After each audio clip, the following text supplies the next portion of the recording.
So hello everybody, this is Courage and Chaos. We are playing Dungeons and Dragons. It's a campaign where we take absolute beginners. So people who just 10 sessions ago were totally new to D&D are learning how. I'm very big on teaching people as slowly as necessary, building on lessons one at a time. They're learning a lot. They're getting to be quite sophisticated, but I always go as slow as possible. This is a great stream if you want to learn how to play D&D, especially watching the series from the beginning.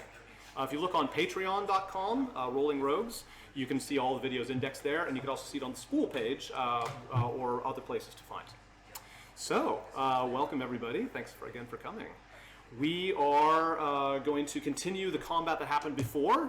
For those of you just tuning in, we're in the middle of a big battle with goblins. What? That's all you need to really know about, so I don't have to recap the story so far. There's a bigger story which you'll tap into, but defending an elven treetop village from a bunch of goblins that are coming in order to figure out what the goblins, what's motivating the goblins to organize so much. They're going far afield in an organized fashion, trying to get machinery. And the elves tell you these goblins are trying to raid the central area here to get machinery. So you're trying to protect the center most of all. Now we're going to have some shaky cam update, but so we might start off with some map shots here as much as you can with your third camera. And I'll be describing the battlefield pretty soon, so you might want to get that ready. Let's see, any other announcements that I have? I will do now. All right. So during this recap, the Shoot for Initiative, I want to mention that. So our partner Spool have a Shoot for Initiative stream. That's a great D&D plus game show, so check that out, 6 o'clock on Sundays, and that's a Twitch channel you can see that on. Setting the scene, you are one round into this combat. And I will describe what is out here, and then I'll ask what each of you are doing. So here on this map, and you can bring the cam in to take a look at it, because I'm starting to gesture at stuff, if that makes sense to you. All right. All these goblins, for example, as I mentioned before, they are a pair. So I have pairs of goblins. You have so many goblins because you're a very big party, and goblins are relatively weak, but they swarm. Each of these double stacks are two goblins sticking close together. Anyone that's flipped over like this goblin has been wounded by the ice knife, which took out a lot of goblins. The orange gear here is a goblin boss. Actually, there's a slide that can be done of the goblin boss, which you can show anytime. The goblin boss is better armored than the others, obviously sturdier. If any of you are real D&D gearheads, you'll notice that he's getting two actions. That's because behind the screen, he's actually two goblin bosses sort of mashed together into one skin. It's a trick that I use to make it easy for DMs to change the strengths of monsters. So if you're wondering why, that's why. If you weaken him a lot, there you go, yes, goblin. So if you weaken him a lot, he'll have fewer actions. But he has ways to defend himself, as you've seen. He picks up other goblins and uses them as goblin shields. These are all in a stack. Anytime a goblin is stacked on the dot in the middle, these dots are tree trunks. So you're in a heavy forest, and the tree house is back here. The tree trunks themselves, of course, goblins normally can't stay there. Nobody's going to be in the tree. They're all on the ground. But if I stack them there, it means that you know there's somewhere in this blob around, which are bushes. There are low, untouched, beautiful bushes, different herbs and stuff. You know, the elves are very natural. They've got all these blobs are able to obscure the goblins well enough they can hide. Mechanically, what they're doing is they're laying very flat to get total cover, but they can't stay there. But then they have partial covers. They move around. This is how stealth works. You all, if you are a small creature, can do the same thing, because it's only because the goblins are small they're able to. So if they're stacked up like that, you only know they're in the bush, which means you can hit them with area effects. You can even guess at a square where I think they're there. I mean, your chances aren't very good, but it'll just be random whether you're hitting square. Anybody who's not on the tree trunk is actually visible. They're just standing there. They're trying, they're a little obscured, but their stealth has been broken somehow. That's where perception comes in. So that's one of the things I'm teaching. This combat is really about stealth and how to break a stealthy attacker and how your perception works. These goblins are trying to move from bush to bush to get closer, and the three different colors are groups of goblins. And remember, that's the boss. These are you all. So we have a few people down here. You're operating pairs, again, because of this large party. We have the fast combat rules that I described. These pairs are up on a track. 20 feet up is a catwalk, basically, around the treehouse. This is sort of like the front of an oval. You knew the goblins would attack in this direction. In here, very badly drawn and sort of scuffed because it's been a couple weeks, is the goblin main treehouse residences. If they get into the middle, it's too late. The goblins are going to steal and kill. So you're trying to stop them climbing up these trees and getting in there. So some of you are up here defending. but you're kind of exposed. It's very hard for you to get stealth. If you really want to, let me know. You can pick one target and squeeze behind the tree just enough to get total cover. It'll be much easier for you to do that down here, but if you really want to stay up here, you can get cover up here, so it's more difficult to do. Okay. As we cast the scene, I always like to go around and sort of ask each of you what do we notice for the first time about your character? So let me pull that up, each of you, as you're getting ready for your combat to resume. So here on the field, we have Myrrh. Myrrh is a high elf wizard, level 3. What does Myrrh look like in the midst of combat? Poised. He's a little, trying to find the right word. Eager. Oh, Very okay. eager because he's just turned level 3 and it's The power. yeah, it's surging. ready. That ice He's- knife it's already surging is and pretty he's just- yeah. He's ready to let off some. All right, awesome. Okay. We also have Gale. Gale, he is a half-elf druid, level 3. So anything we notice about Gale for the first time as we zoom in on him? So he's up high on the catwalk and looking sometimes into the middle distance and trying to, it seems, get a feel for the entire battlefield all at once, and then darting behind himself and just being generally observant. Okay, very good. Yes, that's been very useful in the past. Yeah, observant characters with stealth is handy. Nearby is Dell. She is a high sun elf wizard 3. So what do we notice about Dell for the first time here? She's standing a little bit taller, prouder than usual. She's ready to get in and battle and try out some new spells. Okay. And yeah, she's feeling a bit more self-confident All than she right. was previously. Very good, very good. The crowd is cheering. We can hear in the background. That's the That's the elves. That's the elves. Yeah, because you are the elfiest elf here. I mean, you're a good candidate as well. But having an elf on their side, they must be really admiring you. We also have Archie. He is a human fighter level 3. And what do we notice about Archie for the He's first got time? a goblin leader glint in his eye, saying you're mine. All right. So, yeah, you know, It's like, yeah, I got you, that's buddy. sort of like, watch it. Yeah. Yeah. All Coming right. for you. Coming for Yeah, you. a little bit of the kung fu movie, like, come to me. Awesome. Darrican, he is a halfling rogue level 3. So what do we notice about Darrican when we see him? Well, I think during this situation right now, he's trying to think like we are outnumbered. So as he's done before, like where's the off switch? Where's the power plug that he can just pull out? and Ah, everything else? okay, right. So he's done it before where he's turned off, machines and ended the whole battle. So he's Okay. definitely thinking, I don't want to spend my time. I don't want to like waste our energy if there's something. If there's someone that we can take out. Yeah. If there's something that we can do that can just send the ball go. Okay, good. Yeah, Yeah, that's always good to keep an eye out for. You know, so sometimes there's something like that. Sometimes it's just slaughter. You'll have to find out which. Yeah. We have May. She is a human fighter. Oh yeah, a human fighter level 3. these. And what do we notice about May for the first time here? She's very in her element. She's hiding in those bushes like she lives there. She's squashed down to the dirt or the ground, or just kind of staring at everyone, going, "All right, what's happening?" That's Okay. good. Yeah, it's May like, wow, I'm actually at Nyladel defending, and I've read about this in books. Yeah, she's like very excited. She's like Hiding like the hiding Kardashians. Fairy tale come true. That's right, exactly. You know what I'm talking I think so. about? Yeah. All right. We also have Tulip. He is a hill dwarf cleric, level 2 still, not quite there, but probably will be level 3 very soon, stacking up the experience in this fight. What do we notice about Tulip? Tulip's ready to be a proper tank this time. He's got his shield up, and probably because of his weird vision that he had, he's ready to take on some goblins. All right, of course. Yeah, he's had some really upsetting visions of what goblins can do. I think a number of you have some sort of awareness, having been to the villages where goblins have raided. So yeah, the motivation is burning for you. Okay, great. Thank you for that. All right.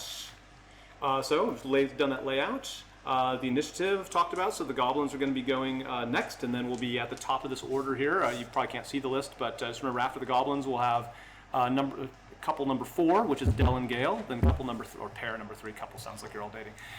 Pair number 3, Archie and Tulip. Pair number 2, Darrican and Gawain, but Gawain isn't here, so you'll be operating on your own, Darrican. And number 1 is Mur and May. So that'll just be the order. I'll remind you as you go. Now, this is a big, crunchy, by-the-book combat. Sometimes we loosen up combat, make it very cinematic, and if we interpret things like very popular streams do. This is really like by the book. I want you to learn about how sort of the wargaming side of D&D, which means I am really going to try to kill you. I've given myself a strict number of points, building up the experience, and I'm going to do my best to take you out. All right. You prepared some edges before the combat started, so you actually got to the village early and set some defenses. Darrican and Gawain, I actually want to apologize and come back. So at one point, your plan was to make a barrier so you had some cover, and you were going to cut down the bushes in order to make the camouflage. Yeah. I gave you a choice. The elf was like, no, don't cut down the bushes. That's natural. We can't disturb anything. So I said, sorry, it just didn't work. That didn't seem quite fair. You could have taken 10 minutes to go in there and pull out like a chest of drawers or something, right? So let's just say that retroactively won't be as good as if you had succeeded on it with your idea. But I think you wanted to set up something on the ground that's going to give you cover. Was it up top that's going to give you cover? Up top. Okay. Yeah. So remember I was saying how hard it was to get cover? Are you up top and you're up here somewhere? Yeah, I'm up top. Yeah. So yeah, sure. Okay. So where would you like to have like basically a 5-foot wide thing that sort of provides some cover? So just one square, basically. I'll call it 2 squares because you probably found something big enough. Okay. To draw your I'm probably gonna say if anyone likes to strategize, but I might say. Yeah, just beyond this wall. So like the front wall, so it's up on the catwalk. I might say because I don't like these squid. You don't like them. I feel like they're gonna come closer, so I'll probably say, yeah. Cool. I'll do that for you. Yep, that's good. So I'll just do a heavy sort of line here. So this now can produce total cover, right? Basically in that whole sort of half. Yeah. Mm-hmm. Cool. Okay. Does that mean that we can't fire through that either? That's right. You can't fire through that either. So it's not so well built. Yeah, you can move in and out of it, but it's not so well built. I mean, if you had time from the beginning, you might have what's called superior cover, and you can actually fire through it. But this is just, you can kind of use it as partial cover or total cover to hide. Yeah. So that's still pretty good. I'm going to imagine that's like a door you guys took off the frames and put there. You made a roll. I've secretly written down your roll, which is how sturdy this thing is. So as it takes damage or any sort of challenge, it may not hold up very much. Okay. We also had May and Mur. Mur pulled out this beautiful robe with many different patches, which you'd never seen before, and he ripped off a couple patches. It turned to this big black square, which he and May laid down to create these pits right over here, and these pits are just 10-foot by 10-foot pits. And one of the elves like, oh, is that? I've heard of portable holes, and like, yeah, this is like a portable hole item. Yeah, exactly. You pretty cool. Lay it down. Oh, so this is great. Unlike what they all wanted to do, this isn't going to destroy the root system and all that stuff. So maybe we could use these afterwards. They're very excited by the portable hole idea. Okay, and that describes the battlefield. Previously, we had some really good work with the scouts. The scouts were able to warn that people were coming, and didn't you create some spike growth or something? Yeah, this circle here is spike growth. Okay, which means great. They'll suffer 2d4 piercing damage for every 5 foot. Very good. Okay, so it's going to make those trees a lot less attractive, and because it's part of this very natural environment, it's dubious the goblins know that it's there yet until they come back up. We are going to kick in. Okay, so goblins. So it'd be yellow then brown. Okay, yep. They move the same, the goblins, do they move the same speed as we do, or? The goblins, they have a base speed of 30. Okay, cool. So 5-ish square turn? Mm-hmm. Yeah. Awesome. They can move pretty far. So These yellow. ones can get, these ones can get here-ish. Yeah. Can get pretty close. So these two goblins separate out. They're visible. They are going to try to get. Well, the boss says, get in front. You get behind. So you get in front too. It's like, boss, I can't hide in the bush. It's like, get in front anyway. So this boss comes. This one, they obey the boss by getting out in front. This one, should we hide? It's like, yeah. So we can't hide here. So they argue a little bit and they shift around. It's like, oh, get back here. So they try to hide. So they've wasted some time. They can't move very far, and the boss is sort of taken up this position. I'm going to roll stealth on behalf of the goblins and sort of secretly roll it down. Now, I remember that somebody here has a passive perception of 15. Is that true? That's me. That's you. So that was what you painted at the beginning. Just because of one person with passive perception, that's the DC. So 15. is the DC that I need to roll in order for any goblin to hide anywhere. I've rolled something. When I add it, it is high enough. So I'm afraid that these goblins, even though you sort of last saw them in that position, you really can't be sure that they're still there. So I'm going to hide them, but still, maybe the boss knows where they are. Is that their action? That is their that was a bonus action that they took. As they go in, they fire a couple shots at you, but they're just before they hide. So they have what's called just like you sometimes have, they have an action and a bonus action. So they moved a little bit, argued a little bit. They're going to take their action to shoot while they're still visible, so they don't have advantage, which is very rare. And then they're going to go invisible to you. I'm going to determine which of the 4 pairs is going to go after. Number 3, which is Archie and Tulip. So remember, I'm going to split between the 2. Go on, Two tank. tanky ones. Yeah. And again, if one of you is expressly being the tank, make sure that you remind me, because otherwise they'll each split between the 2 of Maybe you. except for him, for you to be tank because he can heal people if he goes down. Okay, so the one shooting at Archie, a total miss. This one just sails nowhere close to you. The one that's going for Tulip, let's see, that is a 13 against your AC, which I'm sure is not adequate. You're a very heavily armored pair. That's right. So you're able to just sort of casually step out of the way. Yeah, All I'm right. sure.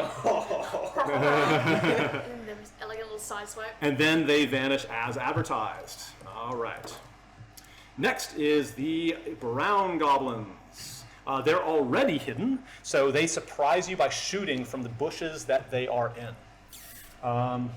They have enough range that they don't have to get close. So they break up, but they're in different spots. So by holding an action, you'd be able to fire them. Remember, held action is a way to deal with stealthy things. I'm going to hold my action, so when I see goblins appear in that bush, I'm going to shoot at one with this particular thing. But you have to use your action to do that. They all appear and they fire. So we're going to go with group number 1 is going to go for pair number 2, Darrican and Gawain. Okay, and I'll be able to speed this up a little bit. I've Okay. avoided conflict for so long. The one going, It's like and remind me if you're not visible, 3 right? So seconds, yeah. with while we map, I'm going to assume that they have a line to you, you're not hidden. Is Gawain, how do you work that? I'm just going to skip, so I'll basically say Okay. that's off stage. So I won't tell you what the results were, and we'll just pretend that Goblin's still going. Okay? Did you try and hide last time? Yeah, remind me if you're hidden, but as far as I can see on the map, you're not actually hidden. And 11 goes for you, Darrican, and that probably does not hit you. Okay, goblins number 2 are going to go for pair number 4, which is Dell and Gale. So we're going to go for Dell first. You got the hard armor. With the 21, Dell. Squishy. Even my shield's not going to help that. No. Oh, were you in the middle saying like you were going to tank them both? No. Okay. It was going to be Eight. me. 8 piercing damage there. against you. Yeah, so as I do the pair thing, remind me, otherwise I'm going to split between the 2. Then Gale, as the next short bow goes for you with a 14 against your AC. That is your armor class. You are pierced for 4 points of damage. Number 3 in that pair of brown ones is going to go for Darrican and Gawain. So we'll just do one of those, and that's the one going for Darrican. Short bow for you, Darrican, which is a 17. That hits. All right, you get pierced by an arrow for 8 points of damage. Wham, wham, wham! That was the 3rd pair, the 4th pair of goblins. Targets number 4, Dell and Gale. So going after the squishy one. I know, just the way the dice are doing it, it's almost as if they have tactics, which are better than my tactics. Dell, with an 8, you were able to easily dodge out of the way. Gale, arrow sails towards you, but yeah, at the distance you could see it coming. And you're very perceptive. You step aside, and you're just where the arrow isn't. Not a problem. That is all the brown ones, and that's all of the goblins. Next time we see them, they'll be doing the boss, then goblins. They're going to hide, however. So they weren't allowed to move, but they did successfully do that hide, which I rolled. Okay. Oh, sorry. No, I did that. They're now going to hide. They're going to shoot. This is their MO. They all move over here, and whether I place them or stack them is based on how good their collective is. So number 1, hide successfully. Number 2, do not hide successfully. So number 2, you see where they are. Number 1 is hidden. Number 3, hide successfully. And pair number 4, hide successfully. Yeah. Now remember, you can use an action, a whole action, to do a perception. and that can reveal everything. It's like a big radar ping, but it does take up your entire action. There might be other ways to reveal. Burning down the bushes to begin with, but the elves don't want you to do that. There might be other ways to deal with this. And like I mentioned before, area attacks will, hit them whether you can see them or not. However, using fire area attacks, we can see whether that might affect whether the elves like it or not. I won't keep reminding you of this because it'll be so much fun when you forget. Like the ice knife was like, but like it shreds some plants, but then it melted like, okay. But they weren't even crazy about the ice knife. God knows what they'll do. That's right, exactly. Okay, so we are going at the top of the order, which is Dell and Gale. You can move in any order. Yeah, so we can see the boss, and we know where the boss Yes, is? yep, unless if they're on the tree trunk in the middle, Yeah. then you can't see them, you just have to guess at their location. Okay, so I'm going to cast Acid Arrow at the boss. All right, so that is an armor class deal. So I've got the AC of the boss already. So I think you roll your spell attack bonus. It's a d20 plus, based on your intelligence and stuff. Yeah, nice. Spell attack, does it say that here? Yes, spell attack, so that's a 20. Okay, so your spell attack bonus is high enough that you add that on, and that's 20, which is higher than his AC. I won't tell you what the AC is, but it's plenty high. He's got chain shirt on, and he's a little bit nimble, but it still hits him, so now you can start doing your damage. Okay, so it is, just click on it, 4d4 damage now, Ooh. and then 2d4 damage at the end of its next turn. Okay, so please remember for me the end of his next turn, but roll your initial damage. I love so some these spells. d4s, yeah. Oh shit, yes. Four, 4, and 3. Holy 15. cow, 15! That takes a very large chunk out of him. He's still, I'll tell you as usual when you're halfway through the hit points, but you can tell that he's not resistant to it. He just got splat, like this acid arrow arcs over and hits him in the face. He's like, you can feel him sort of like drowning on it almost. He's giving orders like it's burning his mouth. It's a wonderful and terrible thing. Very good shot. That is the other one pair. Remember, you have to attack basically the same target. So. Cool. So I'm going to go at the boss with a first level ice knife. Okay, because he's got buddies next to him and all, and you know that they're next to him, so damn it, that ice knife. They're like, boss, this ice knife! So we'll see whether they keep doing this. And that is an 18. An 18 against the boss is good enough, so you hit the boss with one initial big spike of ice, which does some damage, I'm sure. Yep, and that does 1d10, I believe. Okay. My d10, which is 3. Okay, great, so he takes an initial 3 damage, all right? And then I have 2d6. He does a around Constitution that saving throw, doesn't he? Dexterity saving throw. Dexterity saving throw. So he tries, and everyone around him jumps out of the way. What is your spell DC bonus? 13. Okay, so the boss himself rolls a 9, so he's going to take more damage. You might as well start doing that. The goblins, we have one pair next to him, so they basically share one save because it makes it faster. I'm rolling that for a 19, so the shards of ice that scatter around the main target, they have dodged out of the way apparently. At least you don't hear the scream of goblins dying. And the boss takes an extra 5. Okay, so those extra shards taking the boss down another notch. Ooh, quite a notch. This boss is now starting to bleed. You have bloodied this boss. And you think that he probably... Yes! Awesome. They are working out. Okay. So this boss will not be able to act quite as much as before because you've bloodied him. Again, one of the two bosses that are glued together is essentially gone now. So very well done. Ooh, man, I've got to change some tactics. I'm going to try to beat you there. That was a great pair. Next is pair number 3, Archie and Tulip. And of course, you can move as your turn. Remember, you can move as part of your turn before or after you attack. Yeah. I feel like we're going to go behind the cover with these guys. Their colours, so maybe they want to use it instead. And I'll follow you. No, Yeah, so I did that wrong. That's 1, 4 slots. These ones I have 2, 2 slots, but I'm already used 3, one. 4, 5, like that. Yeah. Oh, moving up to the boss. I see. All right. I have the AC. Very good. So that's a move, and you've moved short enough that you can do your attack. Or you can do, it's called a dash, which puts you right in the face of the boss, but you don't get to attack. How far can you dash?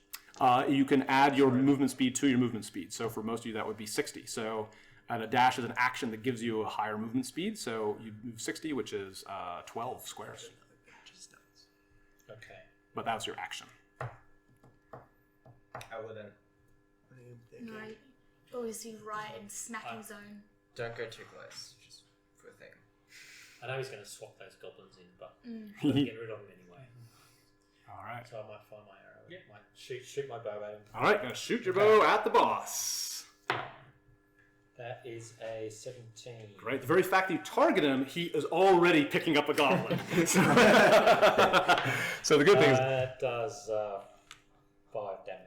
Okay. So this one is still invisible. This one, he's been pulled out of shelter and gets put up in front of him. I'll flip this over because that was not the right. That guy is wounded, but take the unwounded one, unfortunately for you, and pulled out. How much damage does he do to the goblin that he places there? Okay, great. Oh, nice. And they swap places too, so he's actually gotten a little bit closer. Okay.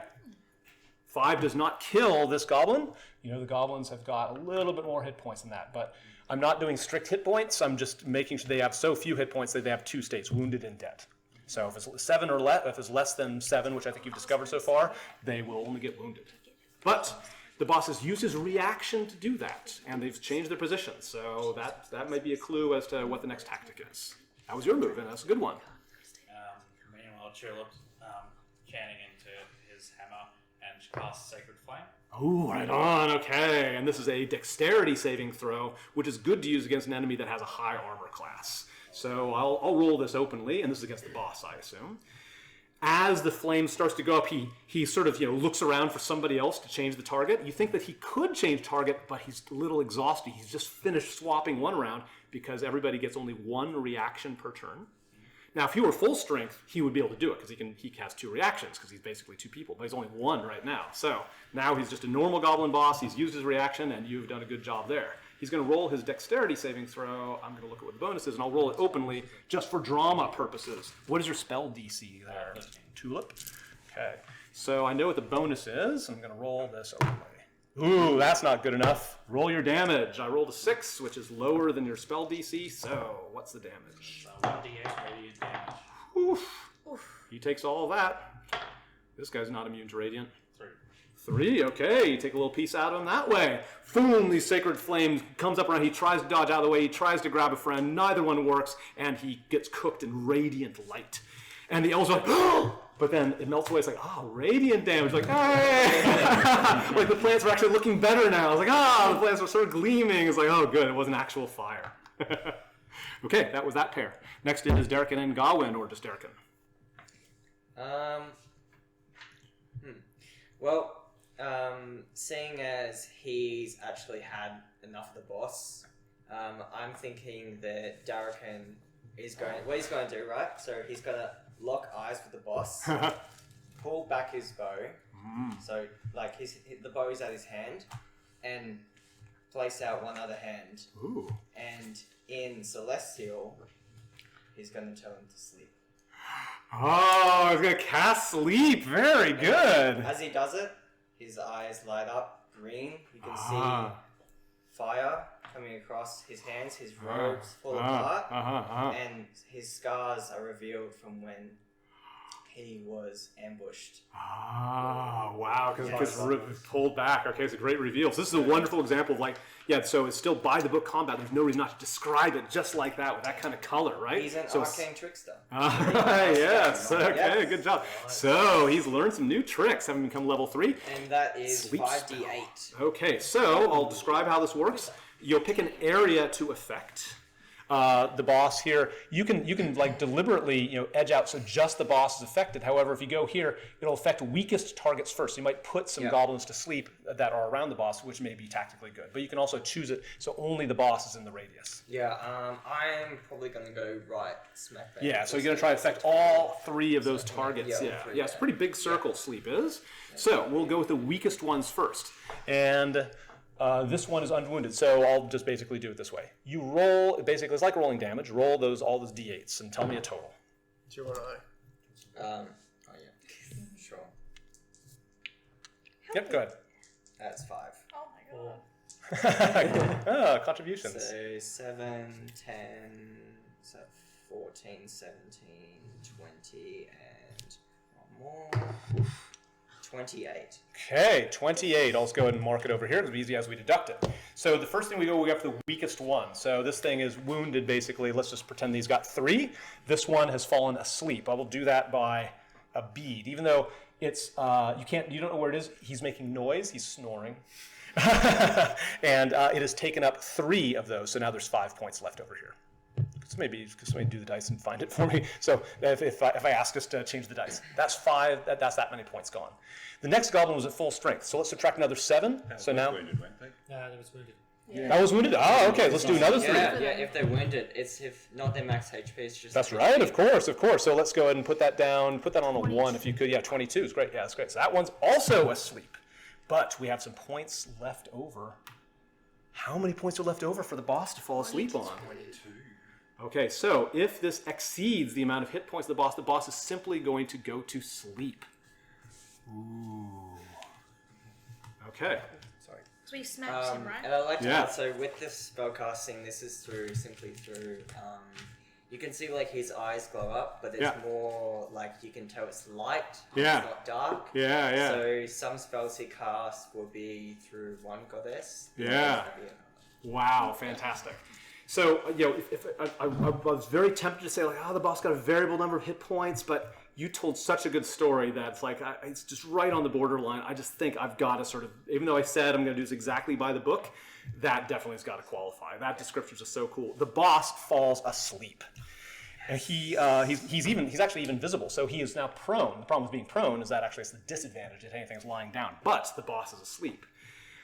These goblins, you don't know how they're going to react if they're boss. Will they take an opportunity to leave? But think about what motivates the goblins. You're just trying to learn about what motivates them, so you'll have to guess at what they'll do next. But that was an amazing move by Derek. Yeah. How many of those can I Goblin will skip. Oh yeah, that's one spell slot. That's true. It took one of your spell slots, Yeah. but it was well worth Do you it. have? How many spell slots? I have 2. Okay, good. As an arcane Yeah. trickster, you got 2. Short rest or long rest? Myrrh and May, you're next. Long rest, I think. Either one can go first, Myrrh or May. I was going to start off with his sleep as well, but I was going to target here. Okay, right. So using a spell slot to try to do it now. It's a 20-foot radius, and that bush is small enough that you can affect everything in there. People's 8. What do you need? 8.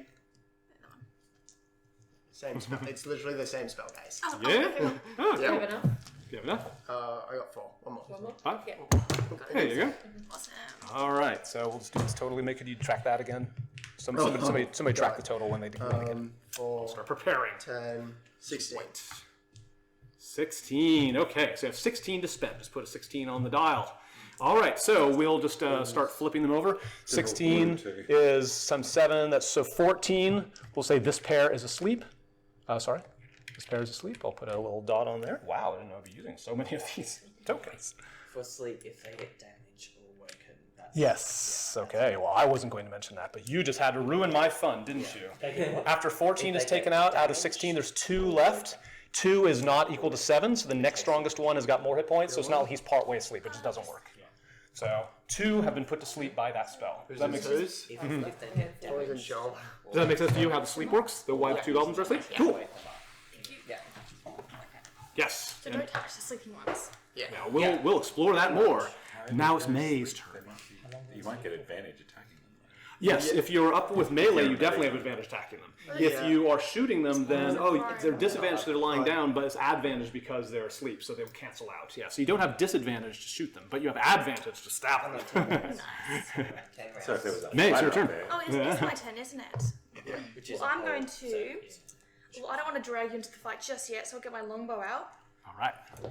And I'll aim for that guy on top right there. Okay, yeah, they're standing there, and that Right means, now? yeah, it's a normal shot, so you have to go and do a normal attack Like, against pretty much that. straight in front of me. Yeah, So- pew! Okay. Against, yeah. So D20 for the.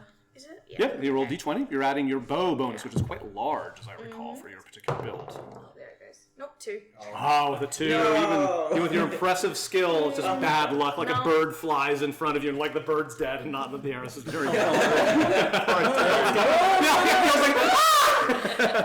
Well, the elves are hunters. It's like, oh, just remember to eat that. Okay? Well, as long as you eat it, it's okay. damn. Use the feathers. Deliberate. Divine intervention there. Okay, that was May. You can move if you like May, but yes, you didn't want to drag Myrrh around, but you might change that decision right now while I I'm decide fine what if to you do want to next move with. it Yeah. closer. I might go. Maybe this bush here. Yeah. Oh, that's not right away. I was there. So.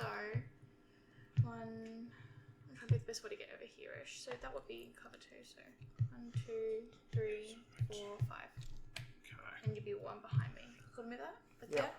That's fine. Okay, now I would love to cheat and say, oh, well, I'll have the boss let them go first by holding an action. Normally you could do that, but the boss is asleep. He can't hold an action. So the boss is going to lose a turn thanks to being asleep. That's the good news. The bad news is that he can be woken up, and the goblins are definitely motivated to keep going. They're not going to abscond. You can take one guess as to why. Discuss that while I figure out why. Why aren't the goblins running away? There's a bigger threat. They personally are gonna die. Yeah. If they go back. and So then no. 1, 2, 3, 4, 5. They use an action to wake the boss up. However, the boss is still lying down, so keep that in mind. So it makes them a different kind of target. They can't quite move to another bush, right? And so they're going to use their bonus action to try to hide. Oh my, they do. They do. They are hidden from sight. So only the top one is asleep. The other ones are perfectly viable and hidden somewhere. And I'm going to write down what that result is. Again, so if somebody does a big thing to do passive, then we'll go and do it that way. So if the boss just lost his turn, then the extra 2d4 acid damage that he takes, is that his next turn? But that woke him up. But yeah. Ah! End of his turn. At the end of his Yes, turn. at the end of his turn. Still Yeah. loses his turn. I would say, because I forgot, I'm going to say he does take the damage, and these goblins came over and at least started running over, but by the time they ran over, they didn't have to use their action to wake up, because he was like, "Wah!" So he wakes up. But please roll your damage against him, because that's pretty good. And you had no idea he was about to be asleep, so no real tactical problem with that one. He does take the damage, and he is looking bad. These goblins over here, it means that before they hit, like, oh, boss, you're awake, they basically say. And they run from around this position is where they fire at one of you, or a pair of you. I rolled another 4. It is Dell and Gale. Well, that makes sense. The one that hit those, like, get that one, the boss says. And we're going to do a couple shots. So one against Dell with a short bow. Okay, a 23, I'm afraid, hits you, Dell, for 3 piercing damage. The other one's going to go after Gale This is not as hard as with a last time. 13, which I don't think is high enough to no. get you. All right. So the boss's turn kind of came, but that was only at the end, and he's lying down. I've done some of the white ones. I'll do white number 2. They're going to move over here. They're going to fire, and the ones they're going to fire at are number 1. This is going to be Myrrh and May. If one of you is deciding to tank, are you Yeah, going to I'll tank them tank both? Okay, so May is bravely going to take them both. May, you get an arrow for 24, which is a critical hit. Good thing you chose that one. I roll twice the damage. That means you take 13 points of damage. You get terribly struck, like. I can't even do the math for that. Yeah, so you just look down like this arrow's like Thank sticking, you. like a major artery has been hit. It's sticking out of you with this black feathered arrow. And you're like, well, maybe Myrrh, maybe you should take the next one, but no, you already decided to tank it, so we'll go ahead and do another one at you, which is a 20. You are hit again, May, for 8 piercing damage. I don't know if you're around. I'm May, still falls over. Right, no time for second wind. You out. Down to 0? I'm not down to 0. Oh, 1, I had 2, 3, 14, 4, so 5, was 6, it great. 8? And this one's going to try to vanish. What was the last? Yeah, I'm at 8. 6. This one fails to vanish, so you can see number 2. This one over here succeeds at vanishing. Okay, so I'm going to make that. Do they actually vanish because one of us is in the bush? They vanish close enough, yeah. So as you get close, you notice these bushes, now that you mention it, are kind of thin. But they seem to try to avoid you. Oh, yeah. Now that you're here, you see that by moving around the bush, you think you'll be able to find them more Oh, yeah. easily than you might have gathered. So that's a Oh, yeah, very good so- tactic, yeah. So I'm going to change that. So I really stealth should have that used one. one of my die for that one. On my reaction. What is this white? What does this mean to sleep, yeah? Yes. Yeah. So those two are asleep. And I forgot to do anything to wake them up. Oh, you want to wake them. That's right, that's right. I will dibs on one of them. I was like, where's the other ones? The boss is wiping the acid off his face. Where are those others? They're asleep in the bushes. You're idiots, he says. Okay, that was the yellow ones have gone. The white ones have gone, but the brown ones are going to go. From their hidden position, they are going to take their shots because that's what they love. So they all sort of appear in various spots. I won't bother stacking them up. The first one does not have advantage against the following pair. Pair number 2, this is Darrican and Darrican. So only one, so Godwin, of course, will throw that one away. Darrican, this does not have advantage as an open shot for a 5. Absolute miss. It hits a tree next to you. But the next ones are going to be perhaps not so lucky. Pair number 1 is Myrrh and May. You can rechange your... well, there's nobody else to target apart from Myrrh. All right. They have advantage, Myrrh. With a 16, even with advantage. I'm 16. You're 16. So shield as a reaction is a possibility. Otherwise, you're going to take it. No, I'll take it. You'll take it. All right. 8 points of piercing damage. That's fine. Down. The second one fires at you with advantage. That's a 24. That's a critical hit, according to my die here, which means double damage against you, Myrrh. Well, unless you want a shield. So, Yeah, but Dude. well, critical hit. What does shield? What does Well, shield a critical do? hit always Adds hit. No, 5 to your sorry. No, AC. dude, you'll die. A critical Yeah, hit you always still no won't no. be A critical hit always hits. It doesn't just raise your AC. I mean, no matter how high your AC is, you can hit a dragon at AC 30 as level 1 if you roll a 20. And that's what this thing did. They've done the equivalent. Take out the dragon, which is you, and it does 10 points of piercing damage. I'm down. Down goes Mirror. Can I shove a bear in his mouth? So on that turn, yeah, on your turn. Next turn, then. Awesome. Okay, so that like was snatch wait, and you were gonna- and we're going to try to hide. And this is just the first one. Oh, they hide successfully. So they fire, they move, and they hide. These, that's 2. So they've both hidden. We have 2 more pairs that are going to fire randomly. Let's just hope that it's sort of... Now, normally you could tank, as it is, if you're squishy, you might want to spend more time getting behind cover or something like that makes you less attractive a target. Just keep that in mind, part of the tactics. Pair number 3 is Archie and Tulip. That's the way you want it. Okay, so with advantage, we're going to go after Archie. All right. It is a 20 against you, Archie.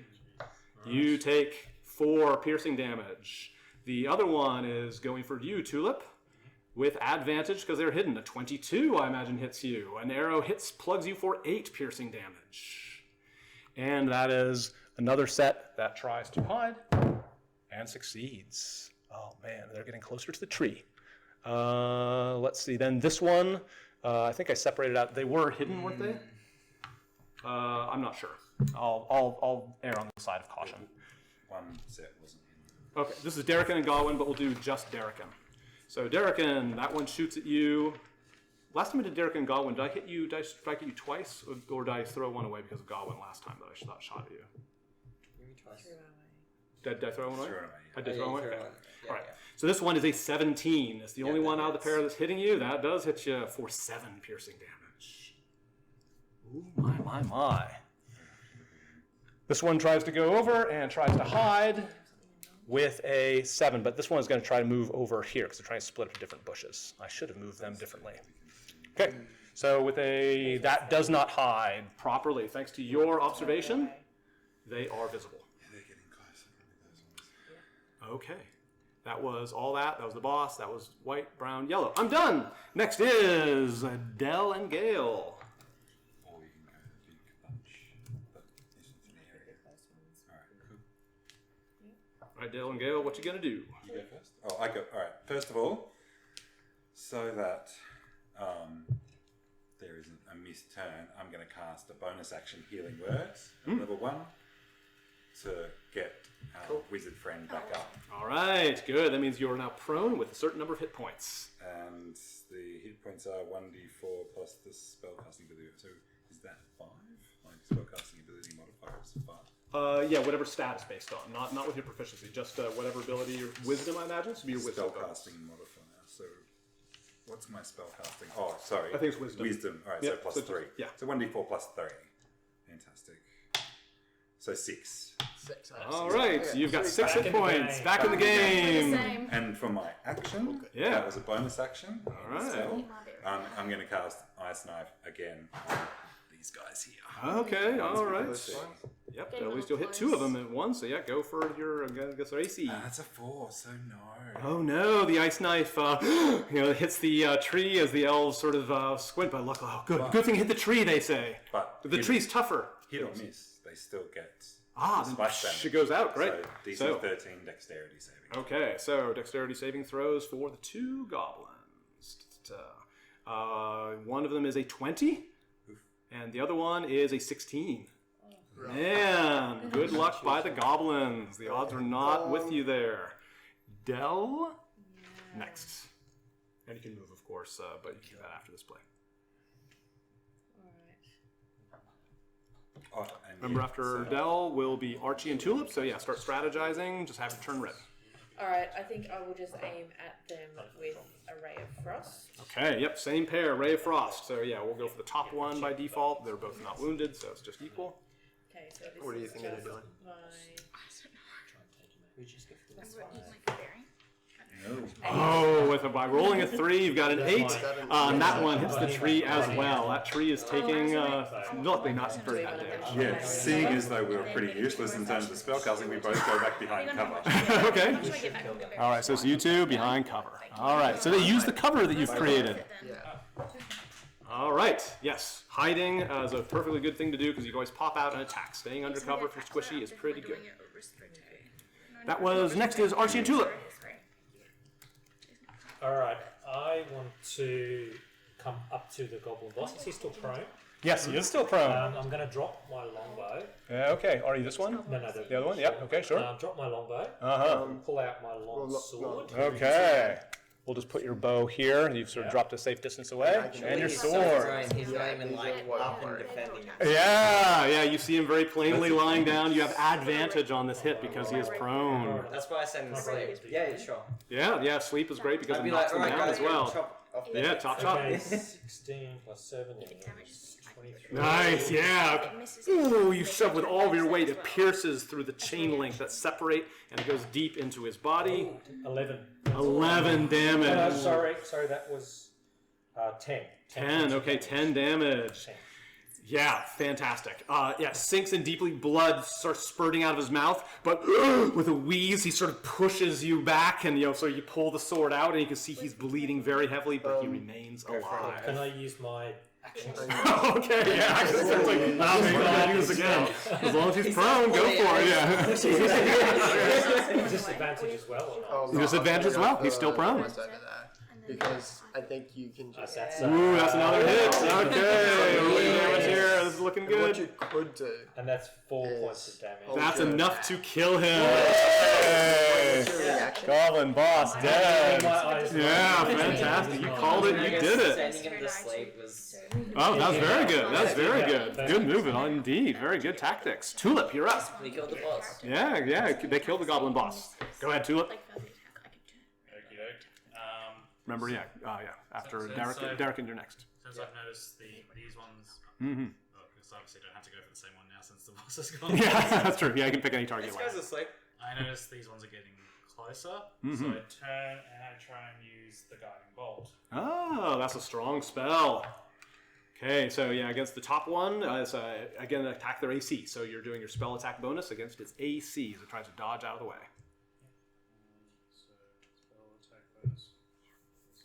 So, That's right. It's all a matter of learning. The spell attack bonus is usually, for those listening at home, it's your proficiency bonus plus whatever your main stat is. So I believe it'd be wisdom for a druid here, so it'd be his wisdom bonus plus his proficiency bonus of 2. So when he rolls a d20, he'll add that to it. Yeah, you'll be.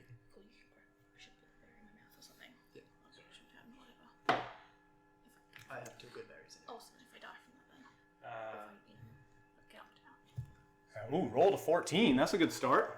Plus a few. Yeah, its AC is 15, so if you're adding at least 1, you can go figure it out for next time. But yes, very good. So roll your damage, which is very high for guiding bolts, as I recall. It does a lot of damage.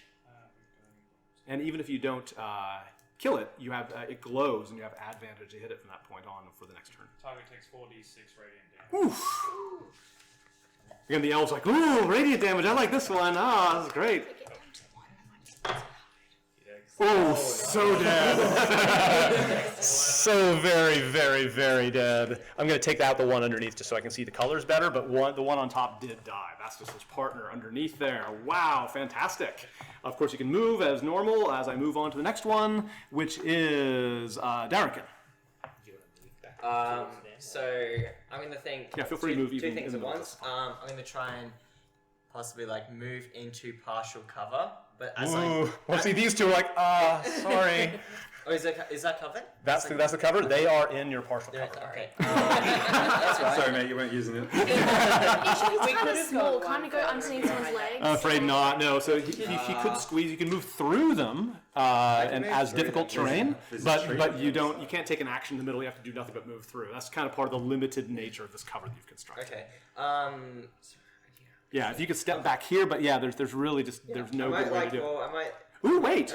There's this walkway back here. How far can you move? 1, 2, 3, 4, 5, 6, 7. You have a bonus action to hide, yeah? So if you yeah. dash, you can get back here. And then you could hide, but then you couldn't do anything else. So you'd use your action to dash, use your bonus action to hide, but then at least you'd be hidden because you're using the cover by standing back there. Okay, I think I'm just gonna keep it simple then, and actually kind of step out cover and use bring back his longbow. Yeah. His hand is still kind Sure, of yeah, good. burning from the sensation, and go for the goblin right there. Yeah, this one right here. Go ahead and roll against that goblin. Standing in the bush, Um, trying to get closer to rob and steal that and kill. is an 11. 11, no. So it hits his hide armor, and the arrow breaks against him, and he snarls up at you. That'll take more than enough to take me down, he I can't move says. through there, can I? It's like What? I 5, can't move I through think. there, can I? You can move, but you'd have to dash because they're difficult terrain to Okay, move yeah. through on this little Yeah, walkway. this is what All right, that was Derrican. We'll skip Goblin. Next is Mur and May. you want any me to order. move first? Sure. Yeah, well, May's gonna grab her rapier out and just go for one of these guys here. Yeah, so you're one of these two? I'm the white one there. Yeah, so what you'll do, you don't know where they are, like they're not literally here, but as you implied, you start kind of circling through the bush, and by doing so, you realize when you get next to them, their cover gets blown. So you see the pair of them. We'll go and spread it out just so that you can kind of get on either side. So let's say that by the time you move, you are around them, they're no longer hidden. Blow their stealth by getting next to them. I'm gonna use Almost looks like rapier they're being attack on that one. Yeah, it looks like it's being flanked. If this were version 4, you get the bonus. Okay. Was there a... Oh, interesting. Yeah, that was, Okay, that was 11 an older bonus. You can use it in plus D5 if you want. 5. So 16. 16, that hits. That gets through the hide thank armor. goodness. Good enough. Okay. So do your damage against that goblin. Alrighty. 8 plus Okay. 3. Ooh, gone. Dead. Good job, May. All right, on. You have to take on the other target, but I think that's what you want. Oh, I Yeah, have to they're take. Yeah. Yeah, that's the way pairs work. Yeah, you have to take Yeah. on the same target. What is my best? You're there, aren't you? Yeah, Aren't you close? he's- Yeah. Okay. You can move away a little bit, so I won't have you take an attack. If you wanted to be far away, you can just be far away. You don't have Yeah, to take an no. attack of opportunity by moving away. That's just the way pairs I'm are just loose. thinking which is my best bet for damage. I'll just use my short sword. Yeah, just try to pick something. We'll move on. Yeah. Just stick them. What's that? 6? Yeah. No, Uh-huh. 9. Good. 9. 9, 14. 14, not enough. No, hits the armor but does not penetrate. Now you've probably figured out their AC is 15 if that speeds things up. That's kind of high. That was, yeah, they are. Yeah, they're quick on their feet and their dexterity is quite high. Yeah. That is Mur and May. We are going to do the non-existent boss. I'll just cross I that already had it. off. But as said before, the goblins are highly motivated to keep going. They need to move with or without their boss. So we'll do the white ones first. This I should just go and substitute in to make sure I can see the one very clearly. Oh, that was me. Oh, sorry. Wrong white one. Is this one? Yeah, is that gray? Okay, great. This one is going to, I think it's going to stand and fight. No, it's going to it's going to be smart. It's going to disengage, which is an action where it can run away from you without taking opportunity attacks. And it's going to go 1, 2, 3 in the bushes, and it's going to try to vanish because it uses bonus action to hide. And it successfully does. So it's somewhere in that bush now. And I will mark down their stealth bonus. That was that white one. This is a sleeping one here. So this over one is going to, I think just keep this going. I think momentum. They realize that they're kind of, the battle might be turning against them. So they're going to fire at somebody. That somebody is going to be pair number 3, which is Archie and Tulip. So one goes for Archie with a 12. No, you dodge that one. Tulip is a 21 against you, mate. So, I imagine that's a hit for 6 low. piercing damage. Yeah, I'm pretty low to mine unless I can have this one. That didn't even have advantage. So they just they did that. They fired. Here you go. 1, 2, 3, That 4. puts me at 0. Oh, down you went. Oh, no. These do not hide successfully, so you know that they are there. Thanks to your everybody's perception, you're able to see them quite well. That was that white one. I've got a bear. I think we all have one. I'm 2, not sure. 3. I'm now going to go to the next color, which is yellow. Take care of it. Yellow number 1 used to be next to bosses, thank God, but they are asleep still? Yes. The boss didn't have a chance to wake them up. Oh man, I think Two you of just them got are to. asleep, but Yes, right. No, thank you. Yeah, that's right. So the top one's asleep. I thought that was a bit much. Oh, that's the remaining white ones. Okay. So these two are going to fire the two of you with their bows at close range. What's that pair right there? It's just so close that it's obvious they're going to try to kill you to avoid you chasing them down. So sometimes I won't roll if it just makes sense. We'll go for Archie at a 10. No. Are you down? Yeah. Then Archie takes the other one. The second shot for 13. Archie, you're just dodging and dodging. It's like the Matrix in here. Catching that arrow. That's right, exactly. And like snapping it. That's right. So they run and they try to hide in the bush. And no, not good enough. You know where they are. Your passive perceptions are able to reveal them. That was all the white. I was just in the middle of doing yellow, but yellow is asleep. Nothing I can do about that. Brown is the next one. So brown has got a solo one. They are not able to hide, so they're going to try to fire as they go. They have a bunch of targets to choose from. They choose pair number 4, which is Dell and Gale. Ah, okay. So I don't think they're so dumb that they give up their turn, so we'll just have to reroll. Okay, number 2 is Darrican and Gawain. Just tell me if this is not a valid shot, but I believe that they are. Darrican, you take 14 against your AC. That hits you. Oh. Not as quick on your feet. 8 piercing damage, Darrican. I'm down. Down goes Darrican. Down. Raise your hand if you're down right I was just about to say, can we get a recap on health? now. Yeah, go ahead and do that. Woo! 6. I still have 23. 33. Okay, how about you? 9. 1, 2, 3. Into your spike growth. What spike growth happens to this guy as he runs in? 2d4 Roll your 2d4 as he plus runs for the tree. Something. Hang on. 2d4 plus something, so that is 3 and. Oh no, just 2d4 for each 5 foot. So did he come in more than 5 foot or just 5 foot? There, and then he jumps onto the tree. So he goes through 5 feet of spikes. Then that is 3 damage. 3 damage. He is wounded but not dead, as you can tell he's climbing the tree, but he's basically got he's got cover. You can lean over and see him, but it's difficult at your angle. You can't see him. You have to get out. And he would have cover. You're firing through the branches. That is number 1. And then they're all hidden.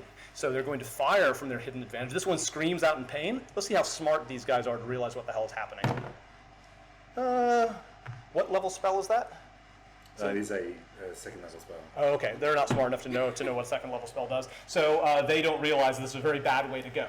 But they're shooting first. So we have 3 pairs, and I will roll this a few times.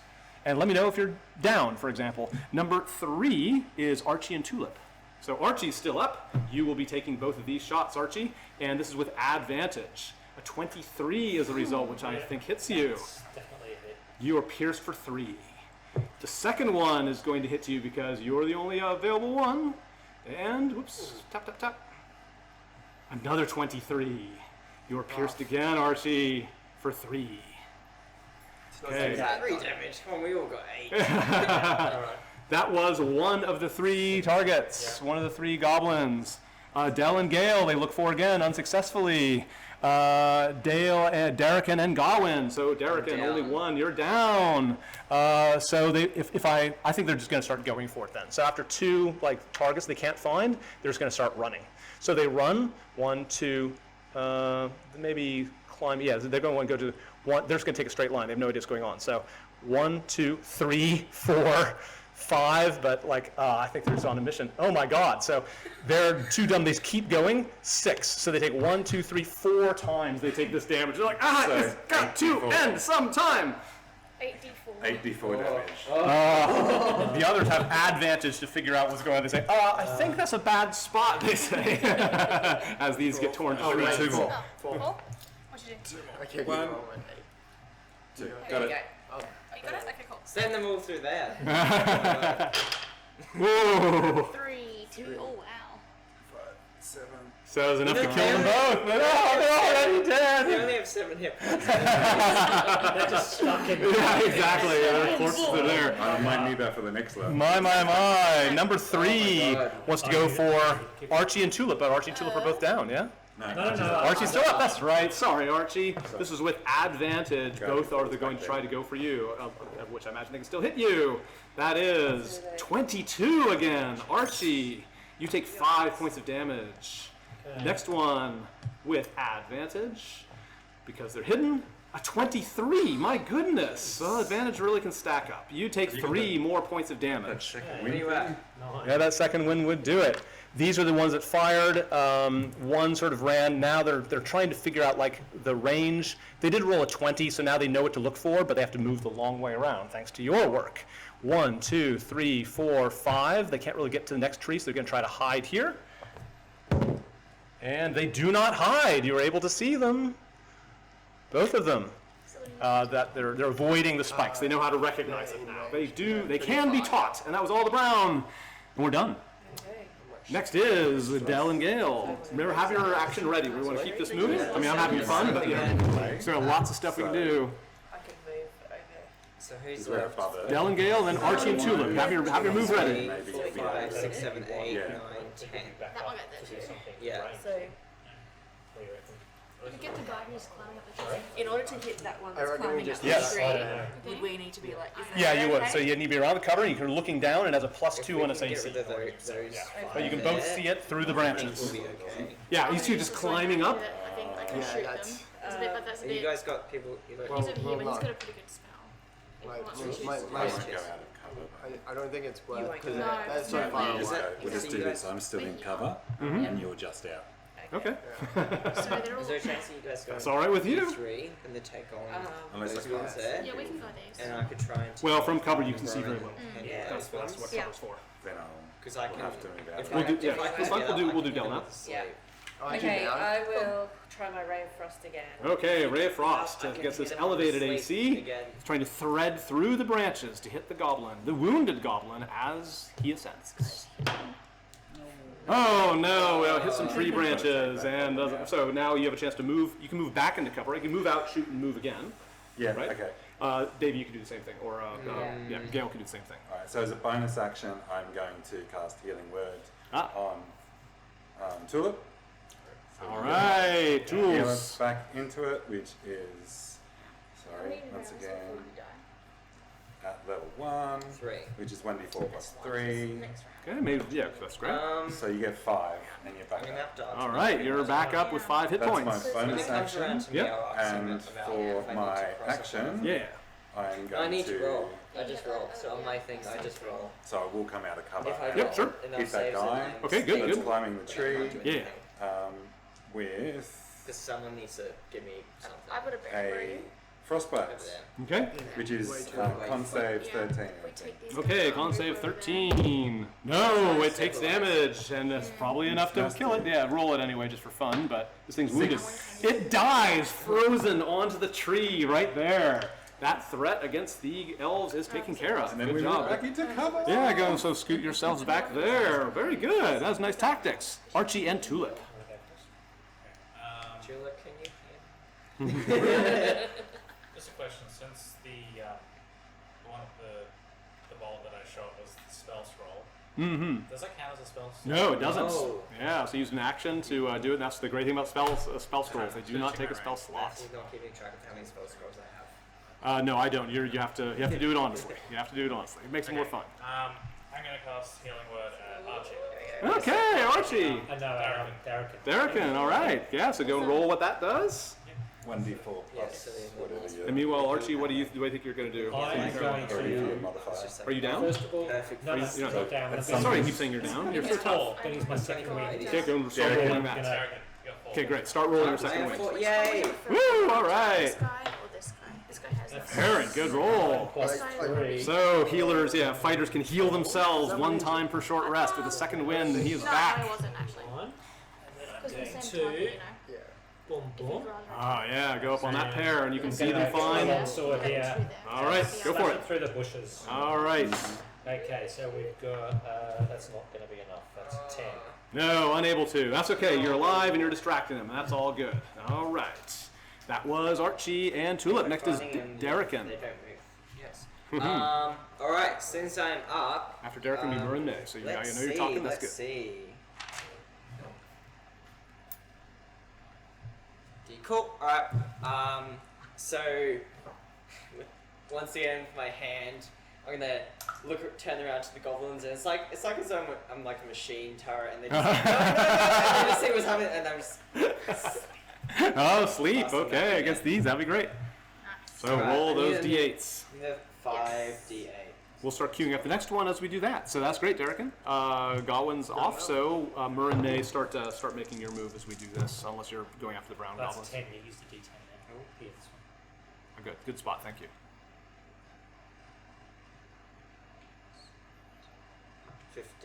15, that puts 2 asleep. Let's just say that, yeah, they've sort of from the center outward when in doubt. So 2 are asleep. I'll put a stack on them. These sort of look back and say, like, leave him behind. So we're going to get killed out here. We've got to get covered, they say. All right, so that was a very good move. Sleep has taken out those opponents, and there might be nobody left to wake them up. That would end things. And who's next? That was Derricken. Next is Marin May in either order. You pick the attack first because you have the yeah. bigger spell. I can Minute. do anything. I cast Ice Knife Yeah, it'll be for the rest of the fight. on these No guys. problem. Maybe if it went really long, we're not going to go that yeah. long. They'll wake up Yep. eventually. What was that?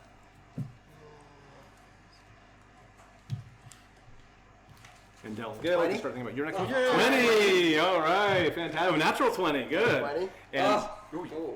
On those guys. against which target? Against these? 2. Great. Oh, it's the ice knife again. Yep. Once we hit them, they're really. All right, go and start rolling that. I'll start rolling a couple little saving throws. Fail and fail. I believe they're just going to die. Oh, my God. Good, roll your damage, but I am going to where bet am I? once you do that. Fantastic. So Okay. Ice Knife comes streaking down, shatters against. 8, and then Yeah, you can roll. also I got All the dice you roll twice. so When you roll a 16, critical, 10. yeah, all dice get rolled twice. 12. That's a critical hit for you. Why it hurts so much. Yeah, it hurts a lot. What's the You second know one? what we're going to do next? They're so dead. Yeah, because if they both died, Yeah. does it mean I can go after a different target? Yes, you can go after any target. you like. Yes. Number 3, I'm confident. All But, right. like, no, I Yeah, have, start but, picking your you know, target we'll see. while we're adding up. 23 damage. Just like red mist. Yeah, so like snow and red mist sort of flies in every direction. Holy Just clicks cow! his fingers and they just disappear. The elves actually look a little nervous, like, I always move so close. okay, May. Okay, it's possible to cast second wind first, or is that as a bonus action? So It can happen second- anytime, so you can do these in any order. cast Second wind first, but do I still get my bonus action after that? Well, like- that used your like, bonus because- action. Yeah, you can use your action Yeah. after that. So Awesome. roll your roll those hit points later. You can't get hurt right now, so Okay, just cool. do your attack while we got you. Excellent. I'm just gonna get my right With the there. bow? Yep, and with Yeah. him. Okay. Number 3 is hidden. You can't see number, so Oh. number 4. Number 4 then, okay. Wait, what I roll? Yeah, you gotta keep the Thank previous you, roll. then I didn't see it. 8, so then plus... Oh, they're a bit far, so I'm doing my longbow, I guess. Yeah, longbow's Yeah, fine. so But that's 15. 15 is enough. Wow, you got an excellent Yes. bonus. Roll your damage against that one. Yeah. D8, so that would be this one. Yes, okay. Dead. 10. Dead it goes. So one is out. There's no Someone longer a else pair. There's just a solo now. Good job, May. Now you can do your second wind, but just go and roll that on your own when we move on to the next Yeah. one. All right, this is the goblins. Here we go. Ooh, my. Okay, so let's do the lowest numbers first. That's that one. That one's asleep. No one's gonna do. They're all abandoning each other basically. They want to personally come back with machinery, so they're not gonna save each other.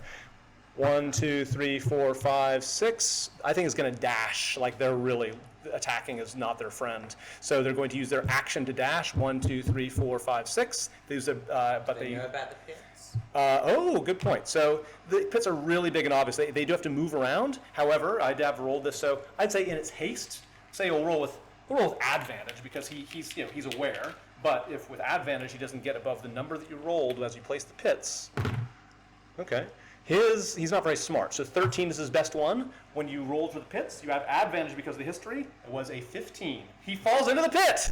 Ah! He goes down there. Got him. He gets wounded by the resulting damage. The damage is 1 to 6 if you fall 10 Can you feet. climb back up? Or? He can climb back up. Yeah, there's sort of like there's sort of roots and stuff. It's like and so he's climbing up the roots, and the elves like, roots? Why are there roots sticking into the pit? They sort of look at you guys. The pit is a temporary pit, right? Why are the roots all broken off inside of it? They say. Anyway, that aside, that goblin is wounded and down there. There is number 4. Against here, this one's just going to go for like, I've got to go. So he's going to disengage. 1, 2, 3, 4, 5, 6. And then he disengage. I think he can disengage for free. Change that to S3. Nimble escape. Yeah, he can disengage as the bonus action. So he's then going to dash, and he comes up, and now he's drawing his scimitar. He is basically just climbing off the tree. So he's kind of hovering on the tree, but he is now face to face with 2 enemies that he probably wasn't thinking of. That's white. The next is the yellow ones are all dead. No, the yellow ones are all asleep. That's just cross them off. The brown ones, these 2 are going the long way around, but they have to go through the spike growth. So they're like 1, 2, 3, ooh, ah, ooh. So they take 2 doses of damage as they go through. Now have you roll both of them, otherwise they'd be automatically dead, which doesn't seem quite fair.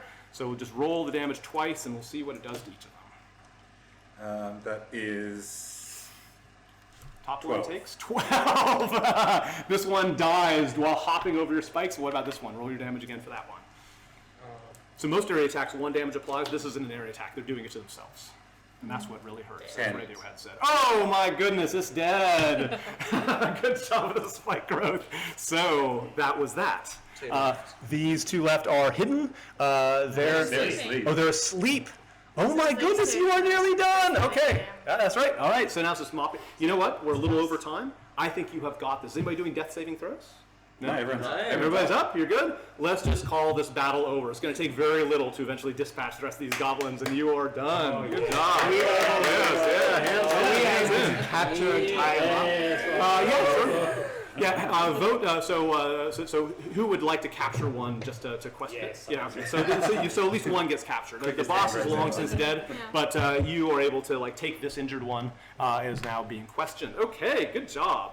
XP I will give quite so quickly close, here. I That was think. great. We were. Great. It really swung, didn't it? It Different really ways, swung. You know. At the start, it was At the like, start? oh. Okay, now I'm going to At the DXP again start, by the book. So actually- I give you a lot of enemies, but it You means a can lot of get to the XP. Can spy somebody get out a traps. calculator, Let's do please? the traps. And And those well, pits. you might not Oh, need a yeah, they're calculator for great. some of this.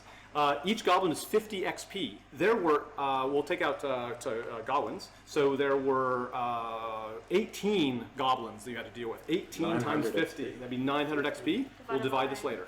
Then we have the boss. There are 2 bosses, so I'm going to add the XP twice. Remember, they're 2 glued together. That's another 400.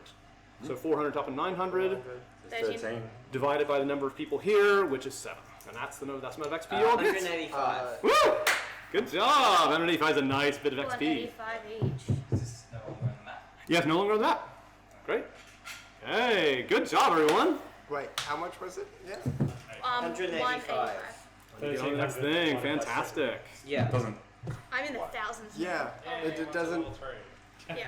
What levels? You can check it as you like. So Yeah. 50 times 18 13 plus 400 was the base. 50 times 13. Okay. 18. 185. Times 18. 18. Times 18. 900. Yeah. Yeah, and then the bosses were each 200, so the 2 bosses plus 400. Yeah, it's got points to it, but yeah, So 185.7. 185 technically. Yeah, I Yes, just he's said got to drop the 185. points. Yeah, that's right. 185 is a nice 185. five. That's fine. That's good. That's If you good. want a bit- Okay, so each of you, of course, you start splitting up the loot that these goblins have. Yeah, so let's just want to say well done, guys. Very good. I Yeah. think Matthew genuinely So was whatever trying to it beat is, us then. Oh well, hey, One like I said, I took all the 85. points I could. I tried to kill you as best I could. I am so glad. And I thought it was Thank God the You're goblins okay, are pretty close dumb though. enough to go Yeah, into the for me, spike it was growth. like- Yeah, that was great. That was really great. Next time. Right, okay. Darkness character. So each of you, as you split up, they have quite a few silver pieces. Each of you, after you split up, have 60 silver pieces I've been more than holding it before. for 2 Your sessions. share is 60 silver pieces. That's right, you just didn't get hit I've been last waiting time for 2 sessions, yeah. to do it. All right. Last time. So what, 60 silver pieces? Mm-hmm, yep. As you sort of take that on. Good job, all right. All right, do a little bit of a mental 60, stretch. 60. You have a long-awaited long rest. The village is safe. Normally I would say, oh, how do you rest? But you're surrounded by elves. You have to worry about you can take off your armor safely, or if you keep it on, doesn't really matter. I mean, I advise you feel safe here, right? This is the only goblins that you thought were heading this way. So yeah, I'll use my identify. I'm gonna Awesome. take off my hide armor and change into my leather pajama armor. Okay, great. I'm rolling for a wandering monster anyway, but the elves would probably take care of it, Oh, or so it's short very rest. sneaky. So I want you to have some doubt that maybe something is lurking in Long this rest. village, Long rest. but you don't see any Long signs. You get the rest. advantage of a long rest. Long rest. Remember that you get all of your hit points back. You get 1 hit die back because you've been spending those. Yep. Yes. But you don't have to spend it before How rest many because you're spell getting slots? all of your spell slots come back. All of your powers recharge. So most things they recharge on a Like long how rest, some high? recharge on a short rest. Both kinds come back. Your second wind comes back, etc. I'm gonna keep So you get all your short rest and long rest stuff back. You get to eat and drink the next morning for free. Thanks. The elves don't have to worry about taking care of your rations that I normally bug you about. Is anybody wearing a ripe shard that you've been wearing since the last turn? Yes. What emotion were you feeling? Or what emotion is your shard attuned to? Inspired.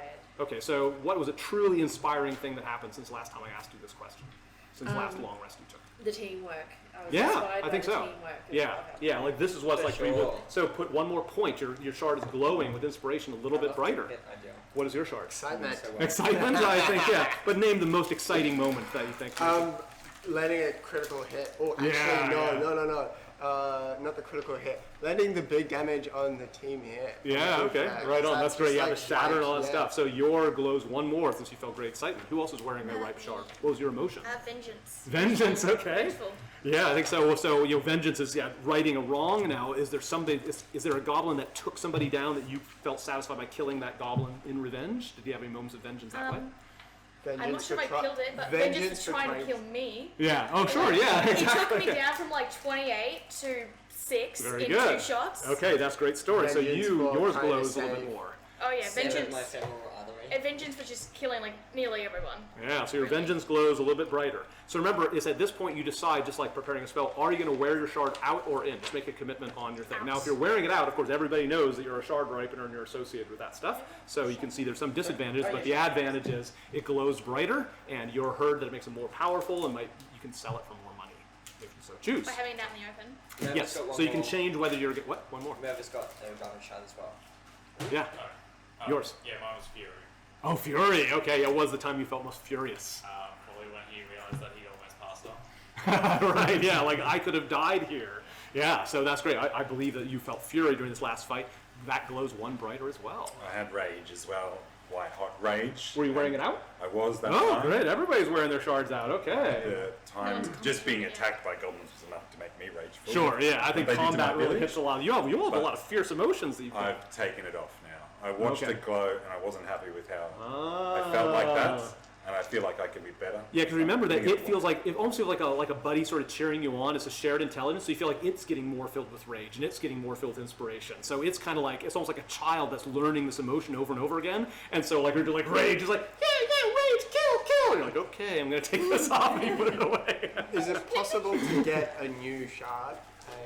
You have to give it a go. I won't. Yeah. I wouldn't say you can. Let's not start wearing each other's shards, though. I guess you theoretically could change shards around. It is an emotion, but you're not sure what it's like to change from one owner to the other because your flavor of rage isn't quite the same. So let's assume that you're better off wearing it. But a new shard, yeah, you could ripen a different one instead. But it'll take some movement to get it going. All right. Spell switching. Remember, you got to commit to your spells at this point Yeah. for the rest of the day. It is morning. I'm so glad I can be open with this now. Yeah, you've just been waiting. Just waiting and Like, waiting. back your eyes. Normally I take a break now, but this part might be nice. This was such a nice change that if you don't mind, I'll just go for another 20 minutes before break, or do you want to take a break now? That's all good. I could use standing up and stuff. Oh yeah, Yeah? sure. Yeah, okay, let's take a little break now, and I'll prepare the next thing. So the elves, this is where you're going to start talking. We started off this discussion with how are you going to pair up? So use your break to cement how you're pairing up to use those skills to make that history argument and all that stuff. This is what you're about to do as you're trying to get the elves to be more. So come back prepared, but aside from that, take a 5-minute break. Stretch out. The broadsword. What class was Roll it? for my HP long now. s- I'll Sure. just- I'll do it I don't all have down. a Oh, sword. Yeah, longsword, sure. whatever it was. What is The great sword. So you don't have to roll. It was a plus. So what is your hit dice size? 2d6 plus. Okay, so yep, roll a d8 and add your damage. constitution bonus. Get a broadsword. I always had one. Two I heavy. here. So for those of you Yeah. watching on, he I rolled a saw 1, that, so you can I roll might for your put it hit on my points, back. or you can take a guaranteed number of hit points, but he gambled and lost. He rolled a 1, so he does not gain many hit points at level 3. Still. Let's do to you on the video what a big roll is. So this replaces a d20 roll. So if you're trying to do diplomacy, you normally would have like the bard who has a lot of charisma, roll once, add his or her persuasion bonus. If it's really high, the elves like you even more.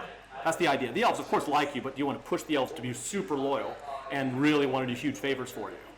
So I have a thing that I've cooked up. This is in my materials. So if you use my Patreon page and you subscribe at the gold level, you actually get these materials for free. You can watch videos that have me break this down. So I'll describe it only briefly here. But a big roll just takes that 1d20 roll and makes everybody participate. The d20 roll has to have a very high DC. So it has to roll really high without help to succeed. Well, we want to fix that.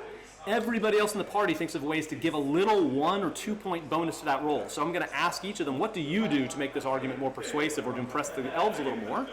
And by doing so, you'll see me put down beads that give a bonus to May. May is the one that's going to be rolling. I've heard her decide that she's going to do a history roll to try to inspire the elves to help heroes like the heroes that the elves of old. So she's going to add to her history roll all of these points that come around here. And she's going to try to make, I believe, a 15 DC.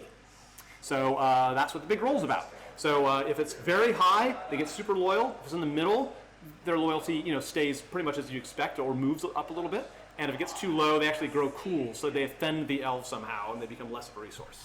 So we'll do that after the break. Get like a Okay. rolling two or something. Oh. All right, so we are going to go to the next slide. No, we're at the next slide. So if you're a subscriber and you look at my materials, you can look up that 992 as a way to look up in my spreadsheet how you do a big roll. All right.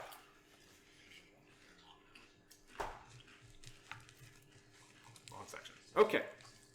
So you do hear from the captured goblin. This goblin, you've maybe already going to, well, you'll decide later we're going to set him free or kill it. But it would not be an act of good alignment to kill a helpless prisoner, so just keep that in mind. Maybe we'll align that part because we might not have time to go into it. All right, so the goblin confesses what they know about the situation, so you learn more about this as a result of what you've done. Ziggy is the name of the guy who is in charge of the Shrine of Evil Chaos, a human who is the head of the Shrine of Evil Chaos. Every time they mention the name Ziggy, they do like a big sort of strumming sound, like it's almost like they're holding a guitar, and it makes this sort of gesture. So Ziggy forces all the goblins and hobgoblins to come to the elimination show periodically. It is deep in the Shriner Cave, the Shrine of Evil Chaos. That cave is quite deep, and there's a lot of security doors and things, and they go to the deepest part of it. Everyone goes, so all the goblins and their hobgoblins leader in one big, noisy, chaotic room for the elimination show. They go through a lot of security checkpoints to get through this. The goblin clan that brought back the least amount of machine parts over the last period, since the last elimination show, the goblin clan that brought the least amount according to the records that they look through, this is all recited on stage, they are punished. The hobgoblin leader is maimed if it's a first offense, killed if it's a second offense. All of the goblins are killed. So that's why these particular goblins, are so motivated. They said, we are going to kill, this is true. They get killed on stage in front of all the other goblins. As an example. No, the goblins, they only get one offense, so they lost their hobgoblin leader just in battle, but they knew that they were all going to get killed if they didn't come back with more machinery than some other goblin clan. There's a few goblin clans that are all competing, so now you have some idea of what's motivating them to take all that trip up to the north and come back. What's not so clear is, why don't they just leave, Why do they stay in the caves of chaos? That might be something to be delved into. But the goblins sort of took it as granted that they have no choice. They have to do this because Ziggy can kill us all. If you don't obey, you get killed anyway. So we have no choice. We just no choice to compete. But also, you get great glory. If you win, we're getting more powerful, and we're still this all stuff they said before. It's like we're destined to take over, take over the entire land. We came to this land, and you don't belong here. This is our land now.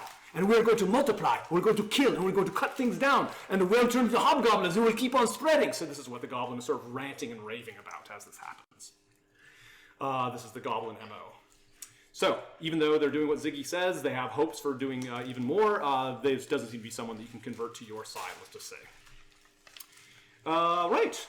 So, the elimination show is supposed to be very soon. You had heard from the conversation before that they thought maybe the elimination show was tonight or tomorrow night, or at least the lockdown starts happening. So that's why they had to do this and come back with the machinery right away before they got locked out. Because again, that's against the rules, they would have gotten killed.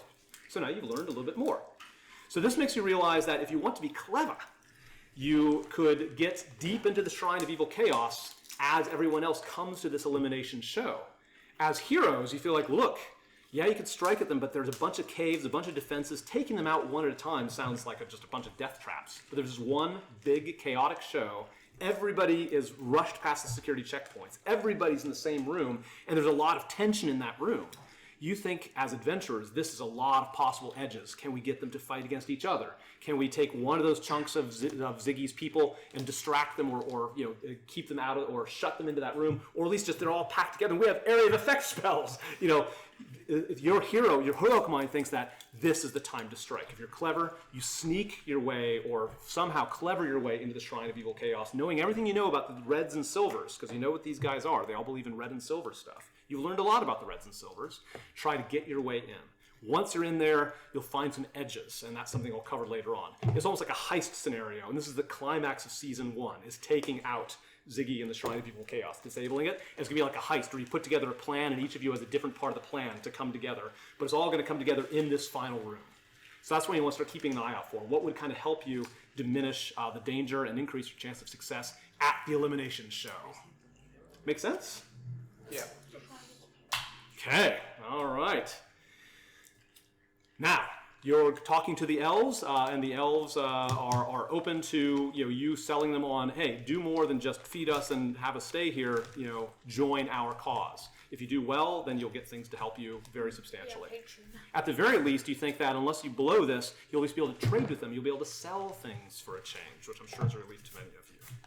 There's a couple concrete things that sort of do it. At one point, when you're getting up, there's like, Myrrh, come down here. Like, I'm not sure if you do or not, but just to sort of save time, whether Myrrh does or not, they're gripping the edge of these pits, like, and just like pulling up with like the dirt's all crumbling. So, no, you're crumbling the dirt, you're hurting the roots. Like, it's a portable hole, which I think you just pick it up, or Myrrh knows what to do. Myrrh's like, so these portable holes that you put down, you can pick them up and put them anywhere, right?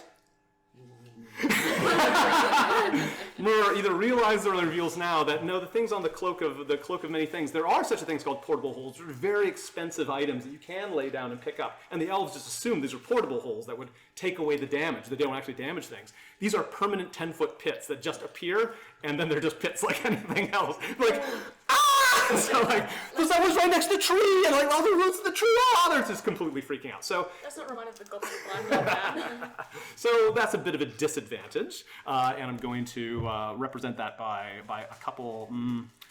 This is sort of where we're keeping track of all the various advantages and disadvantages.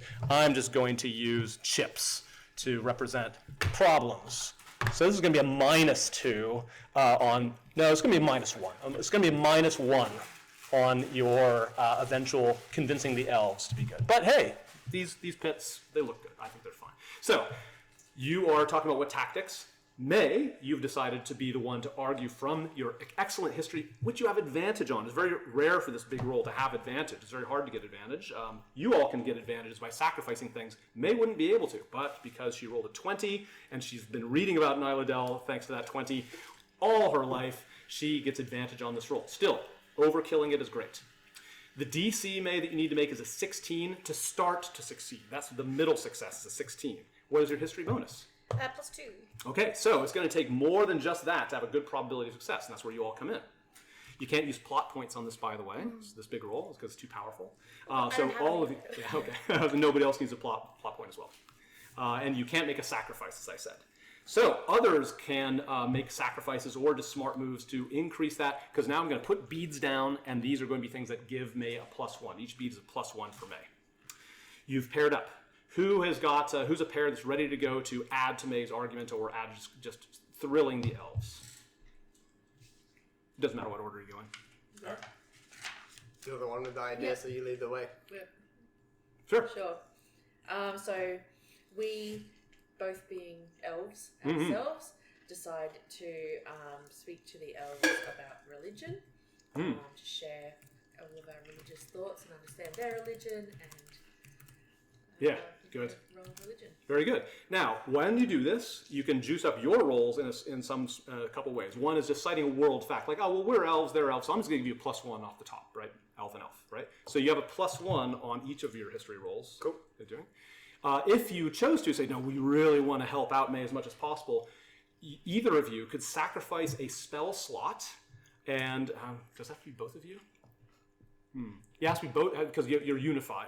You could both decide to sacrifice a spell slot, maybe just generically, but it'd be great if you told a story about the spell that you're doing. You'll get advantage on your roll coming up. Remember It has to be a level 1 or the higher. Jewelry as well. Yeah. Yes, you can also I can give up something of great We value. gave them jewelry. At the We beginning. all gave Let's them retroactively yeah. say that gives you advantage. So one of you can be the ones that basically are the ones that hand over the jewelry and is taking credit for it. Do you want to take credit for the jewelry to get advantage, or somebody else feel like they want advantage even more? I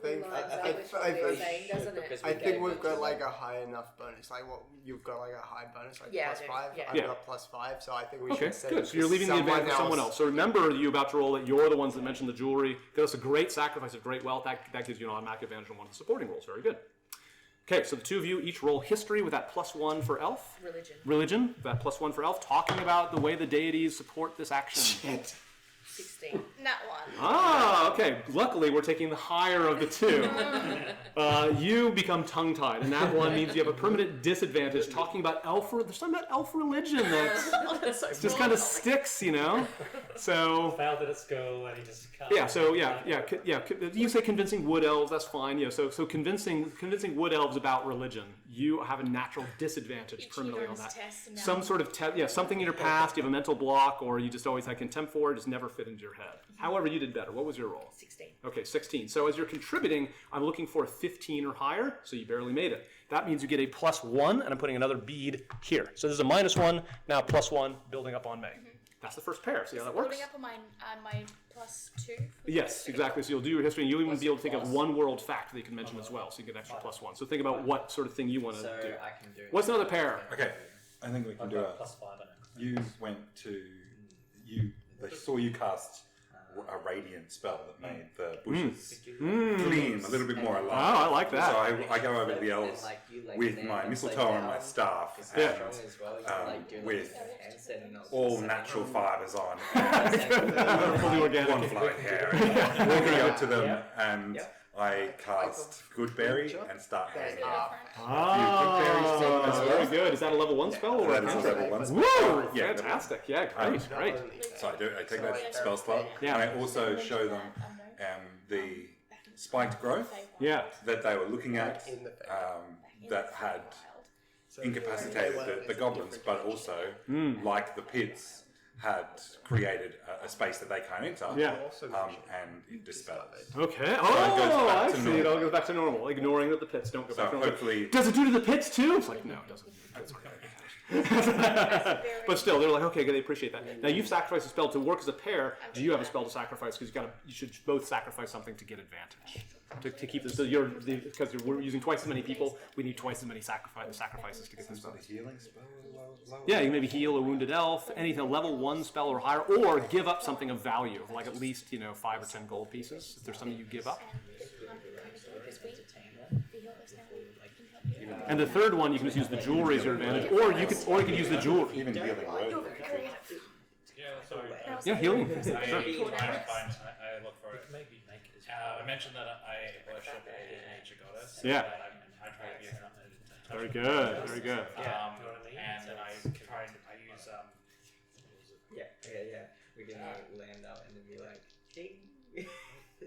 I use cure wounds and touch like. Very good. Okay, so they've each done a spell sacrifice, which means that you both get to roll with advantage on this. Also, I really like the idea of the radiance and the all-natural fibers, and then your reference to a very good affinity. So I'm going to give you a +2 on top of everything else. So you're rolling religion, I guess. Survival. Survival. I see. So yeah. It's about the Yeah, nature. exactly. Yeah. Okay. So you're both rolling survival. Get a +2 because of all of your great scenario you painted, and you roll with advantage because of the spell that you've used. 20. Ooh. 24. Ooh, 24. With everything added up, is it 24? Because if you overkill on this, it does good things. 24. Very good. Okay, that is 9 more than 15. So you fully succeed. You give 2 points, right? So now 2 more points are going to May. If you get 10 over, you get something even better, which will be revealed. So second pair does even better than before. May's story is going very well. You're reciting the history as we go, and you'll recap what that's like. The third pair, remember, you can get advantage from mentioning the jewelry. What is your idea? We are going to offer the jewelry. We're thinking, to break up all the religion and all the talk we're going to do, like an acrobatic show, and that's to show them. We can just be like, if you don't like it, we're just flicking out the jewelry that we have. If you don't like it, we have that anyway. But look, let's just show you how awesome that we are. Like the kids really love it. It's like, it's like a sort of pinata, I think. Yeah. Oh, that's great. Okay, fantastic. And we're going to use acrobatics. Is there anything in the history that sort of ties? Is there some part of Nellydale history that you can make up that you think this becomes reality, this becomes canon? Does this fit into your story of history in any way? Well, I kind of came up with a few ideas. So back when the Fey Wild was a whole big thing, elves and all the Fey creatures were kind of at their prime, and because they were basically, the top of the leaderboard there, they used to help all the, the poor little humans and dwarves and fighters, and they would support them and they're their patrons. And those days could come again because if you help us, we can help you because we kind of found a hole or something to the Feywild back in the mushroom caves. Ah, great. So I sort of tie this together. It's almost like, back in the Feywild, they would be leaping from tree to tree, gravity works differently there, that kind of thing. Does that sort of work with you? All right, so you paint a very good story. So you're going to each roll acrobatics, which I believe is quite strong, and you're going to roll with advantage because you're using the silver jewelry, sort of as prizes being thrown out. Dead elf jewelry. Do it twice. Well, the thing is, You roll twice and take the higher of the two. so That's the I time. can roll 2 more times because I'm going to use my. Yes, so you get to use your luck to re-roll that. I'll try again. Last roll. Okay. Whoa! 25. Whoa! Wow! It's like, the things aren't very impressive, but there was some sort of peak moment, like some sort of acrobatic flip. It's like sort of flinging the jewelry out in sort of big shower at the end. Like tripping over. The whole time they're like, as we what trip is- over, yeah. the momentum just sends us in this oh yes, this is what Yeah, you meant to do that, yeah. Because the elves are like, what does this have to do with the history story? They're like, I see, yay! Okay, so that is 10 more. They are so pleased, they insist on giving back to you. Some of the jewelry say like, this jewelry, some of this came from dead people, but this jewelry really belongs to the town. This is like sort of something they're using as a religious totem as they're traveling around. This belongs to the town. The town is deciding to give some of this back to you. Which of is you that rolled especially high? So you personally are the one that gets this particular reward. You do very well at skill checks. Like, Yep. you paid 3 times and you've got You the get- special thing. I'm so bad at attacking though. So it's worth 25 silver pieces. So you get a couple really nice pieces of elven jewelry, wood elf style jewelry, and they're worth a total of 15 silver pieces. 15. 15 silver pieces. A little more wealth, and they also look really nice. You might be able to sell them to someone who really cares about that sort of thing. Good job. Now that was 2 on top of that, right? So they succeeded so well that they got 2, and you overkilled it so much that you got some personal wealth. May you now have a +5 from all your friends, And then +2. -1 because of the pit. Let's not mention the pit again. That's +4 from all your friends and circumstances. Your history bonus is what? +2. Okay, +2. Is there one last world fact, anything that's relevant that's already that you know is already true about the world to give you an extra 1 on top of that? Because you got 4 +2. You're about to roll with a +6 to try to make a 15, a 16. So you got 50-50 chance right now, but you can up it by a little bit more. I don't remember these. You have advantage as well, don't you? Yeah, I do. Yes. Well, I've already mentioned about the heroes and all that jazz and the Feywild and Yes, that's right. all that kind of Oh, I stuff. did. Yeah, I like that as well. Yeah. Okay. So Yeah. let's say that was part of the story you did. That really Yeah. ties in. So you really illustrate the sort of Feywild flying through the air thing. Yeah, and I think mentioning the Feywild I is just said the something. question you asked me before, so Yeah, that's great. No, that's fantastic. And the Wood Elves, they are ultimately descended from the Feywild, and some of them really resonate because they feel like, maybe we have lost our way. I mean, the nature is great, protecting the material plane is great, but maybe we can learn more about the Feywild. So you've actually interested them more in the Feywild. I'm going to write that down. awesome. So We can before tell you them where it roll, was and they can go explore it, later or something. yeah, by May. Alright, let's not mess this up. by Derek, and yeah, start blowing on your dice. And RG. Oh yeah, awesome. There's 220s in it. Yes, we all Yeah. hope 220s. Survival. I needed the luck from last week. 2 Fine. weeks ago to me Oh. now. You gotta ace yourself. It was Two overkill left. last week. Now I'm gonna be unlucky for the next like 3 games. Okay. What's our total now we've got? It's It was a +6 beforehand. With the so it's new now +7. information. Yep. +7. Okay. +7, and you're rolling with advantage. So roll both dice at the same time. Do you have 2 dice in your hand? do. Good. Let's not mess this up. Jumps in. No pressure. +7 to try to make a 16 is what we're looking for. +7 to make a 16. So 17. Woo! So 17 + 7, so 20. Add it up. 26, 24? I can't remember. My brain hurts. 24. 24. 24! Success! Awesome. Fantastic! You overkilled it by 5. That is complete success. Very Oh, good goodness. job. So 16 would have been like, oh, you know, things are fine. 5 over means that you have complete success and you completely won them over. So that is great. The elves really believe in your cause, so good job. All right. So now they have become strong allies of yours. So they start talking amongst themselves. Who should go with you as a result of Ooh, what you know, about the elf from the beginning? who The should, elf yeah, one. so some of you mentioned like Emerald, right? Yeah, So Emerald. Emerald is the one that sort of stood. You sort of have an affinity with that, and Emerald's been talking about you a lot, how much he wants to learn from you. So so you now have Emerald as a follower, because you're the one that made the roll. Me. Mm-hmm. Oh! Emerald's the one we met when we were running to Across the the village. bridge. Across Across the the bridge. bridge. And he was like, either we could hold the bridge down or What does something. Yeah. does he He like? was the young one who How do we wanted- use him? As To a way? hold the. I think we either used him to He hold it went or up used him above. to run ahead. I can't remember. No, he held Oh, it. okay. Oh, But yeah. like as a follower, so how does We fell in it, he yes. work? He'll mechanically? be like a PC. Like that. Yeah, like an NPC. I'll describe followers maybe next session around, but Awesome. Okay. yeah, so Sorry. a follower of Emerald. May. For now, he's more of a hunter, so he's not a separate combatant yet, but you can use your resources to level them up and turn them into a combatant if the group agrees. Of course, we have a very big group, so maybe we don't want more people on the field. He might become a spellcaster or an expert of various sorts, but we'll see. You can level him up anytime. I'm You gonna just keep him start as cult. is. All right. Also, they have a great amount of appreciation that they want to sell things to you. So they will buy whatever you want to sell. I'll post something on the meetup. You can finally sell items. So the thing is, what I'm doing with flexibility is that you don't have to tell a story about why an elf will want to buy something that normally a bunch of elves trying to survive wouldn't do. Just out of thankfulness, they don't have very much money, but they'll pay the common item price for whatever you have to sell. If it is, I'll post this, if it's used weapon or used armor, if it's used equipment, you sell for a quarter of its value. But if it's fresh for whatever reason, you haven't used it, then you can sell for full value. If you want to sell things for more than their market value, think like, oh, I've got something that I think is really valuable to them, come early. You'll cross off some of your session stamps, that's one of the resources you burn, and you'll do a quick die roll to try to get better. Or anytime I say, oh, you can make a move if you're near this place, if you're near Nyladel, you can say, I'm going to sell certain things to different places in the world. So we'll be selling stuff next session before Yeah, you next actually do session? between, yeah. So between the 2 sessions, you'll be able to sell stuff. I'll post something, that's why you should always make sure to hit your RSVP, because these links really help. So the RSVP on Meetup, I'll post it there. Do they have any skills that they could make something for us? Yes, because of that, they, as I was going to mention, they are willing to craft items for you, which takes up money, and they can't give you, they have to basically, use the material, so you don't get a discount on it. But I would advise you come early to try to get a get a discount, but might lower by 10 or 20%. So you probably have to come up with a lot of money if you're going to make an uncommon item like we were discussing, but you can start thinking about that.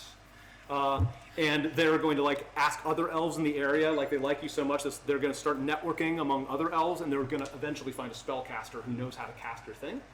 Depending on what you cast, you might need to come up with a material component, but maybe something that somebody has here might be an appropriate material component to sacrifice into it. Will they buy After? spell scrolls? Yeah, they would buy spell scrolls. They're happy to buy with things like that. So I'll buy I've mentioned the spell price that they're Will at. buy Yeah. spell scrolls? Oh, I'll sell them to you. Or anyone who wants to buy spell scrolls. I've got 2. So. So their loyalty is What sort of spell higher. scrolls? All right. What sort of spell scrolls? A cantrip and a level 1. I'll buy the level 1. Okay.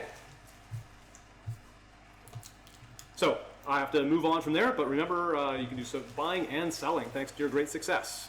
And now, not only that, but later on, if you want to somehow else use these as allies of some battle, this might be in Season 2, by the way. Season 1 is all about trying to evil chaos. Emerald will help with that, because he's going to be an expert or a fighter or something, so he represents the main contribution there.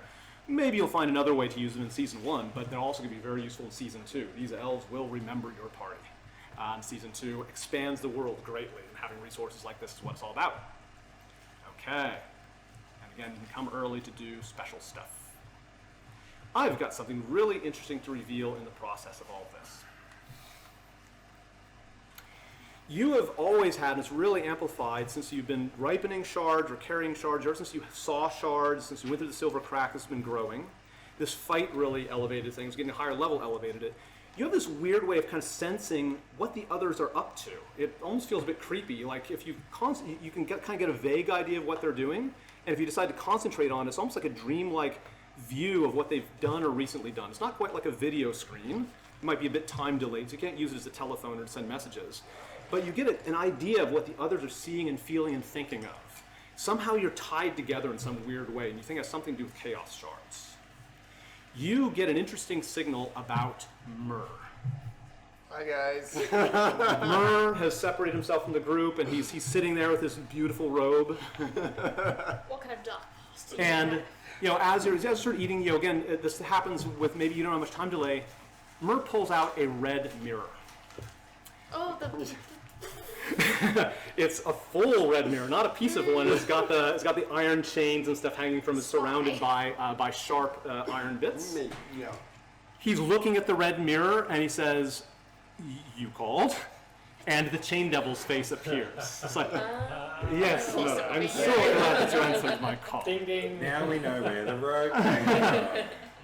I know this is supposed to be a very friendly call, but just to keep this formal, we devils, we like to follow the rules. So this is to say that I consider our contract is now due. You have been given the robe as the reward, and you agreed to do the following for me as part of your end of the bargain. I remind you, and for the first time he drops a smile, breaking a devil's contract is extremely dangerous. I'm aware. There is somebody nearby, as you were expecting, who would very much like to be implanted with a chaos shard, because they are been learning the Abanthal ways, and they will become more powerful in the ways of the Reds. Now, all of you are just kind of, so imagine your own sort of reaction in real time as you sort of separately realize, like, what's going on with Myrrh? But I continue. This person, he is very willing to be implanted. It will make him more powerful, and he is going to fully become a member of the Abanthals. I will walk you through by looking at the mirror. It's a simple surgical procedure, and you and I have been talking about this, preparing it for some time. You all know, just from what you've already gathered, this is clearly an act of evil. It can be an act of, now it could be Myrrh is not evil, and also I also want to say this is what Myrrh the character does, not what George the player does. So it's how your characters feel about Myrrh should be kept separate from how, so I thanked George for okay, this is a great story twist that you've given me. And also this robe can really help the party. This has got a lot of amazing stuff. However, there is no getting around, usually I have you come up with your moral conclusions, but there's no getting around that obeying the wishes of a chain devil in order to implant the Reds, which are clearly a lawful evil organization who work for the devils, is itself advancing evil in the world. This is the kind of thing that by doing evil, Myrrh's own soul is kind of getting pulled, in the lawful evil direction because he's doing what devils want. So if he does things like this and he dies, he might end up in hell, which is exactly where Myrrh might want to be, because hell is all about gaining power for yourself by any means necessary, because you've got a greater cause. Myrrh has a great cause that he might want to sell you on later on. He's doing all this because he cares about something a great deal. He doesn't want, these petty ideas of good and evil and, the Reds are bad. No, the Reds are a means to an end that are very important to Myrrh, which he might develop later on. However, this is something that as a party, you've got to stay unified. And we do this in a way, we can actually go to the next slide, by the way, because this is something that we will start to... No, don't yet. Sorry about that. There will be a slide for this. But this is how we resolve player versus player, but more accurately character versus character, PC versus P conflict. Now, you all will make a decision. It will come down to a vote. You're going to give an advisory vote as yourselves to Myrrh, basically almost remotely, or basically you're informing George how Myrrh might consider having read, what he guesses you'll do. You'll decide this is either something that you're willing to accept as a group and fully embrace Myrrh and not fully resent him and not make him an outcast in your own group. You're going to say, we're on board with this. We'll let this happen because there's some good reasons for it. Right? Or you're going to say, no, if you actually do this, implantation, I would vote that Mur gets expelled from the group. He's no longer a part of the party. George would be able to start a new character at the same level, that character might even get some items off of Mur, but maybe that would taint the new character, we're not so sure. But he might create a character that is perfectly aligned with the party goals. Mur himself might become a nemesis. I can start to control Mur, and he becomes like basically, okay, you kicked me out, mofos, I'm going to come after you. So he might become a nemesis in your future. That's always fun. I've had this go really, have a lot of fun things. So you're coming up to a decision point, actually quite quickly because of the way the timeline goes. I can't give you a lot of time to investigate and debate on this. You're going to have to, and besides, you feel like this is kind of happening urgently, like this is going to be happening soon. You're going to give advice on this vote on whether you would accept Mur into the group after implanting this thing, or say like, no, I would vote to kick Mur out of this group after this. Based on that, Mur will make the decision whether to implant or break the devil contract and suffer the consequences. But you're not allowed to say what the consequences are because you're not really there. This is all happening in a few minutes. So, this is an interesting branch for this party. Think about your character's values. Remember, this is about your character's opinion. So if you as characters say this is the worst thing in the world, you're not saying about George, you're saying about Mur. Same thing about Mur. He's speaking as Mur. It is not necessarily George's values on how he's defending this. We're playing characters. This is one of the best, richest parts in the magic circle, as we call it. So, you can debate with each other, not that you're actually sitting around debating, just have a very short conversation. This represents kind of what you know about each other. So all of you kind of have an idea. You've been hanging out for a few days. You've been chatting over the campfire and stuff. So this is basically, you're kind of reminding each other of what your own personal stances are. So don't imagine that juror is sitting in a jury box. But you can have a quick discussion really amongst yourselves about why you would vote the way that you do. And then Mur will be taking that into consideration. As saying, I think the party really wouldn't like this. Or he might think, based on your conversation, I think the party would be cool with this. So help inform his choice by talking to each other now. Awesome. I already got it. You were my partner when we were all dying. And you did not kill me or stab me in the back. You actually did pretty good. I'm fine with you saying.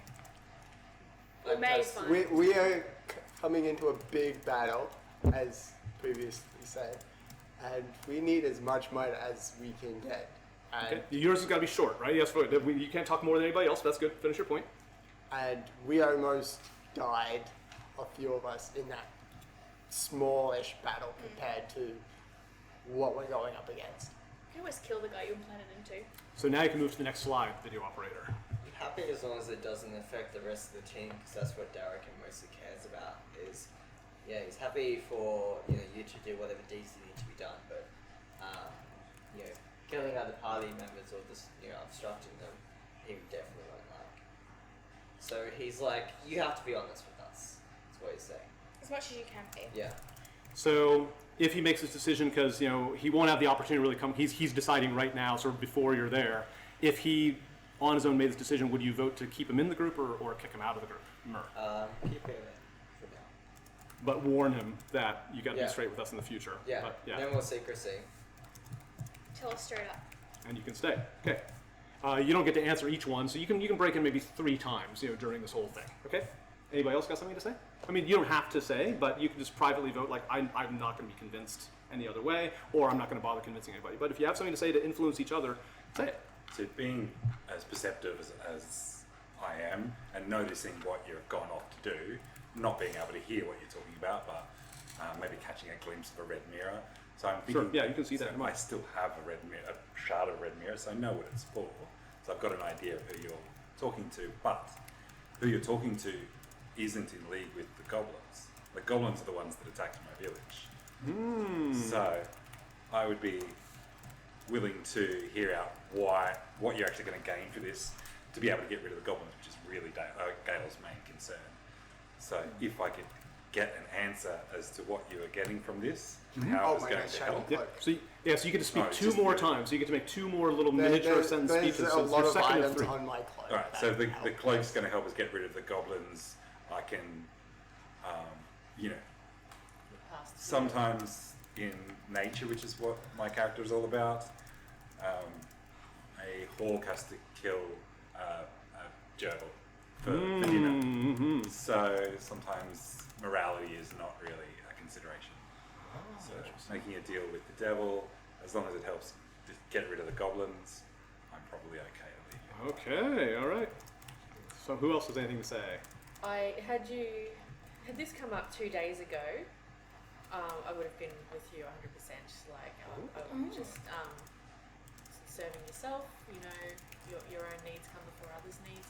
Since then, we've bonded a lot more as a team, so I'm feeling a little bit more uncertain about how I feel about someone going off on a self-serving kind of a venture, but the strong feeling again is that Dell is driven by the goblins, and the goblins are the enemy, not the Reds, and so Dell is leaning on the side of okay with it, but only just. Okay, all right. So all these things you should note, like, you know, maybe don't keep going further in this direction, but you come right to the edge. This would be also a warning for any future actions that any of you might do, but particularly Mer. Who else? You don't have to speak, but if you have something to say to try to influence the others or explain your vote. Archie wants to make it very clear that he thinks what you've done is evil and bad and betrayed the trust of the party. But the party's like siblings, brothers and sisters, and sometimes people make mistakes, and that doesn't mean that they're not brothers and sisters. So my view is you've broken the trust, but there's an opportunity ahead of us for you to win it back. So take it. Okay, well said. All right, all right. And remember that if you vote yes, it means that, you know, it's not conditional. Yes. You can give warnings, but it's not. He have to be a full-fledged citizen of the party, which I think what you're saying. Like, you're still family, but repeated things like this, you know, will do. Okay. Anybody else want to say anything before the vote? Jill doesn't trust it. Yeah. And with the affinity of the emotion fury fueling his, Yeah. it's just he's not thinking logically. Ah. Like before having the chaos shot around his neck, he might have thought he was amused to see what Mer would get up to. Because as soon as he saw the Chain Devil offering the offer, he's like, "What's Mer gonna?" It was like the first session we're like, But at this, I think Tulip will just be happy with what everyone else decides, and we'll be happy with that. But at the same time, Tulip's not happy. Okay. Not happy. Yeah, okay. So that's good. Yeah, that's another good borderline thing. When we vote, everybody's going to close their eyes and just vote one way or the other. So the only chance for you to get an idea of which way the party is going is based on what they say, and you have to make your best guess. So, but everybody's been pretty clear about their vote. But you won't be able to see how they vote. You have to vote one way or the other. There's no abstention on this. So yeah, you might be guessing, of course, that you will vote yes, but that's you voting yes. And to some degree, you're accountable for your vote. Like, yeah, we had a chance to stop this, and we decided not to for the greater good. Now, his alignment is quite affected by this, but all of yours might be a little bit affected by being complicit, depending on how you personally vote. I mean, if you say, "Oh no, I'm voting against it. My conscience is clean," you know, you don't have the option to run off without the party. So, as you consider your vote, you know, that's also something that has somewhat of an effect on your alignment. You would say, you know, you want to keep acting or invite you to act consistently that way, and consider what happens to your soul after you die. Okay. Anything else to say? Okay, so we don't quite know how Darrican's going to vote. 1, 2, 3, 4, 5, 6. Good. We've heard from just about everybody. Let me I think. am a yes. Oh. I will accept him. Oh. But I'm the same as Archie. I'm just like, really, bro, you guys dog the boys on that. All right, everybody. like, I don't like it. Her as May, she doesn't like it, but she'll see where it's going because she's got to trust in him. She trusts she's going to do the right thing. Yeah. Okay. Darren isn't knowledgeable enough to really understand that. Like, he's already got 2 personalities in the back of his head. One be like, you know, kill him, kill all the goblins, and the other one's like, no, just send him to sleep. So, yeah, he understands where you're coming from, but. Okay. Okay, good. You have one. You still your third little mini speech. You know, you might feel that you got this in the bag, but what if Mer weren't so certain? What's a good way to summarize, you know, Mer's justification when he faces the party again? What's the thing that you wish that he would say? I feel there has been times where all of us have done something that is explicitly bad or evil, or something that could have been more lawful good. So this isn't the only time someone has done something bad. Okay, guys, just remember that. All right. Okay. So again. Nothing bad about my arm. Okay. So mentally, without any more conversation, decide how you vote. Again, it may seem like a sure thing, but maybe you've lately changed your mind or whatever else. But you've been speaking honestly. Let me get to this next thing. Yeah. So this is something, by the way, if you're looking at home. So I do have this kind of thing. One of these is not released yet. It's about player-to-player conflict, but this whole idea of moves of investigation, which we kind of skipped over because we ran out of time, also could inform this. So you all basically have just had to sort of do your best guess, but you've done a lot of investigation in the past, so you're not totally uninformed about the Chain Devil, the Reds, and the Silvers. So that's why I don't feel so bad about skipping over the investigation step as they go. Look ahead. Okay. So you've mentally thought about this. I'll paint a little bit more picture before I ask for the actual vote. But I don't know. Well, what should I do here? Oh, hang on. That's right. Yeah. Oh, let me tell you my last thing for Matt. Okay, no. Okay, so I'm going to do the vote first, and then you'll find out a little bit more. But by then you've decided, no, we're not going to come running and find Myrrh and stop this from happening. We're just going to kind of quietly let this happen. That's your decision if you vote yes. I'll ask you to close your eyes for a minute, and I'll ask you to raise your hand if you want to stop him. So that's the most active thing, right? Raise your hand. Not yet. So put your hands down. Anybody's done it? Okay. So you're going to raise your hand that you want to run and stop him from doing the implantation. Okay. So close your eyes and raise your hand. Everybody, close your eyes. If you want to stop him, raise your hand. Keep your eyes closed.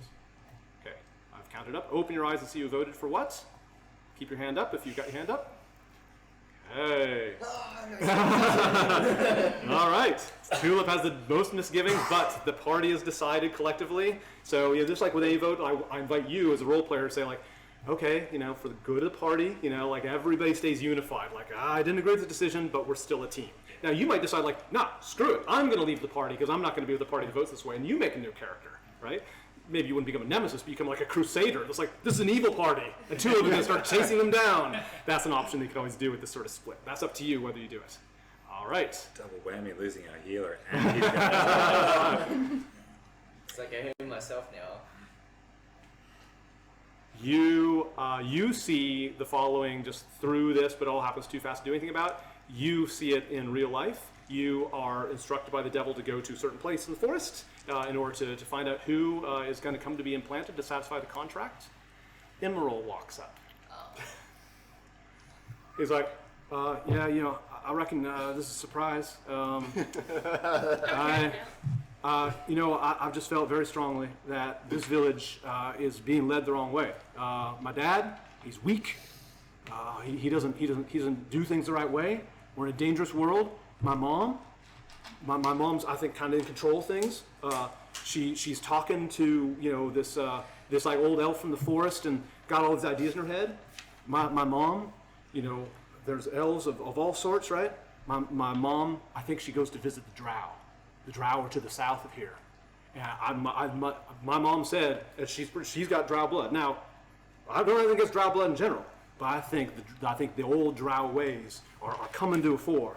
And I think she's got control over my dad, and I think that he should be taking more charge. Well, I'm going to get in charge. I'm going to be the one. I need power. I need to get implanted. I'm going to listen to the bandful. I think they make sense. I think the people like me should be in charge. I think people, like the people I've talked to should be in charge. This shard is going to make me more powerful, and I'm willing to take that vow. I think you should join them as well, by the way. I'm here to spread the good word about joining the Evanphil. You might even become my destiny, which means I swear fealty to teach you, and you swear to somebody else. You would become a Evanphil as well. Now, I'm not going to press you because I want to screw up what a good thing is going. So you had the Chaos Shard. I heard you had one. No. You sure you don't have one? I thought I got an idea that you had one, but you honestly don't have one. No, I don't have one. So okay, well, I was kind of hoping to save this one to plan. So okay, yeah, well, I've gotten this one. You can use this one. But he seemed to be disappointed. It's I had the impression that you had one. But that's okay. I'm really happy to be implanted. So the implantee is Emerald. The Chain Devil's watching. You've secreted some tools, some basic surgical tools that let's say you bought at some point. Emerald starts sort of chanting.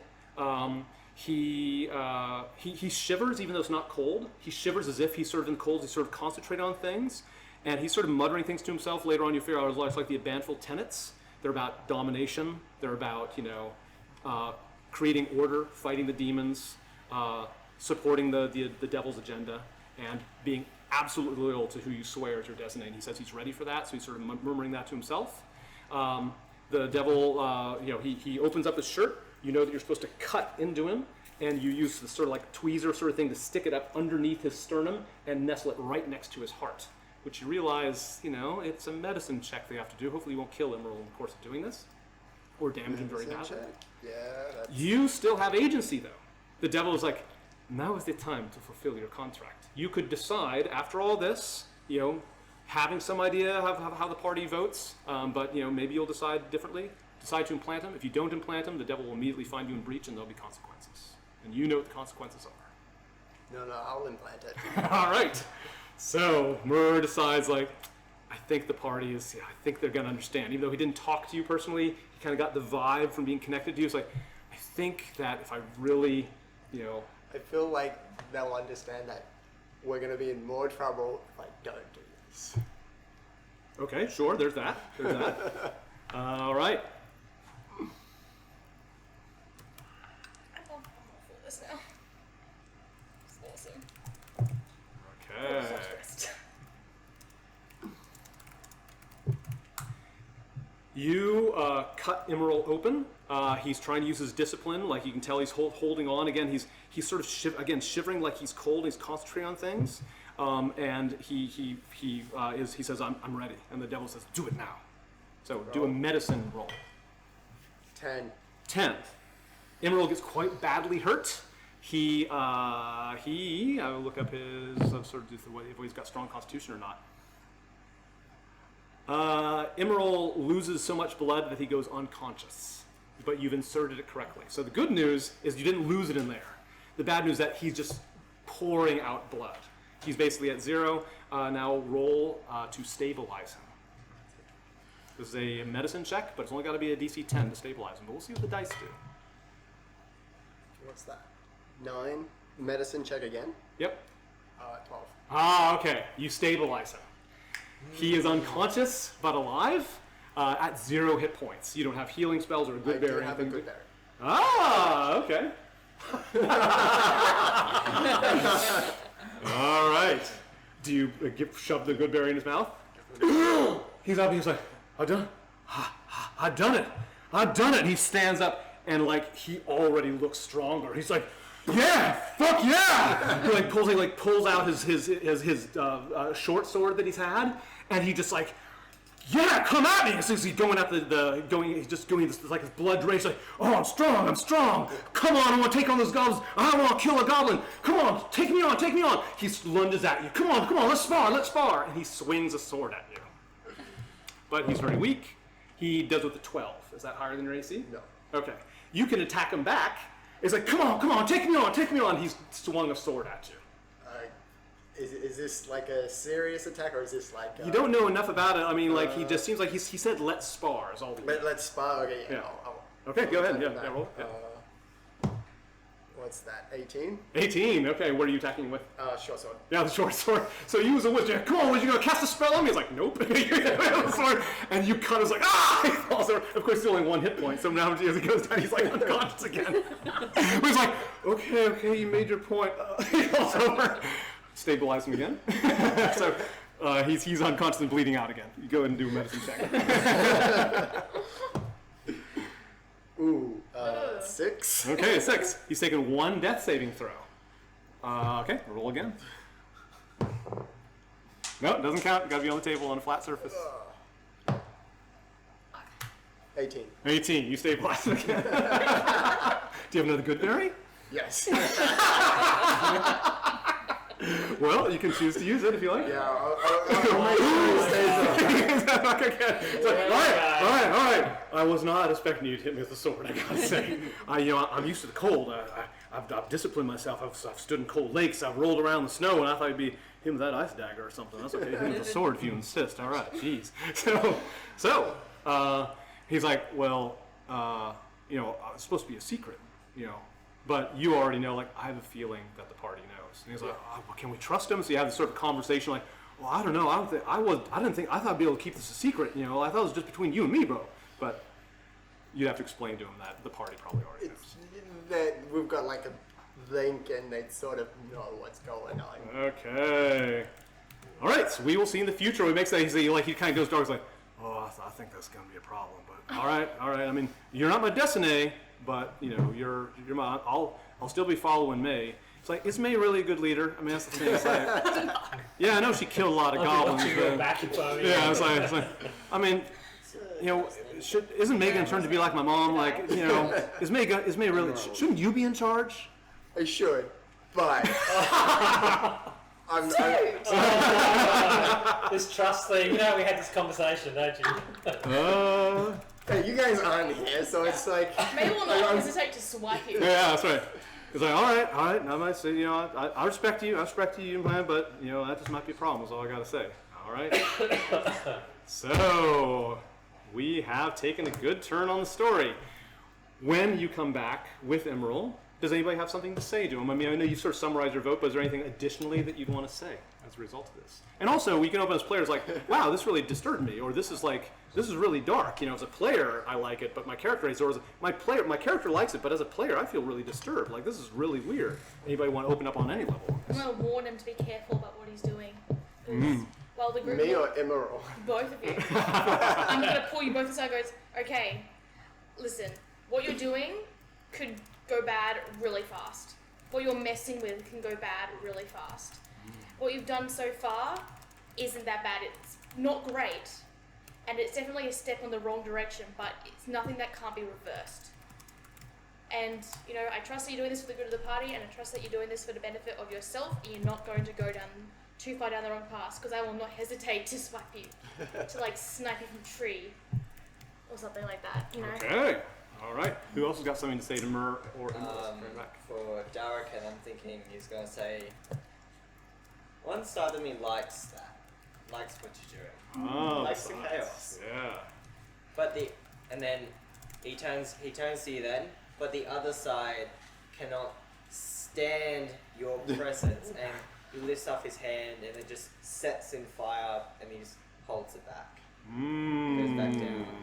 Okay. So, Two sides of Derrican. Philip stands up, takes a big swig of his alcohol, glares at, and then just like walks off, angrily drinking. Oh, all right. Dell pulls Ebek's arm out of her bag, whacks him around, says, let this be a reminder of what can happen to people who are in the Reds. Ooh, good point. Yeah. Oh, I'm going to write that down. Gail walks over and just conversationally went, sure.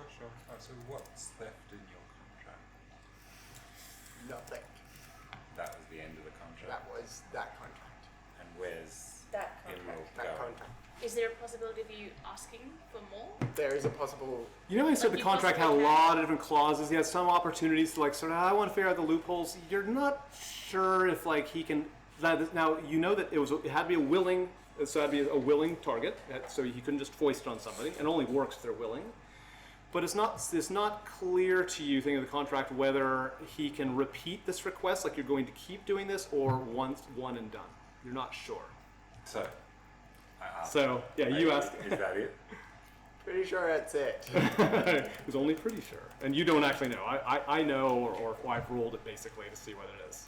Can I, Like what can extent it is. I do an insight check to see if I know? You don't really have secrets from each other's players. He honestly doesn't know. Like, he had a chance to sort of, like, when you do a contract, devil contract, you are able to sort of spend, you know, a couple moves or rolls to say, I want to sweeten the contract or understand the contract more, or X or Y. You have a few choices. I forget what your choice was, but it did involve, like, I'm going to look a little more deeply into this particular clause. It's like he's reading, like, a user license agreement that's just pages and pages long, written in Infernal.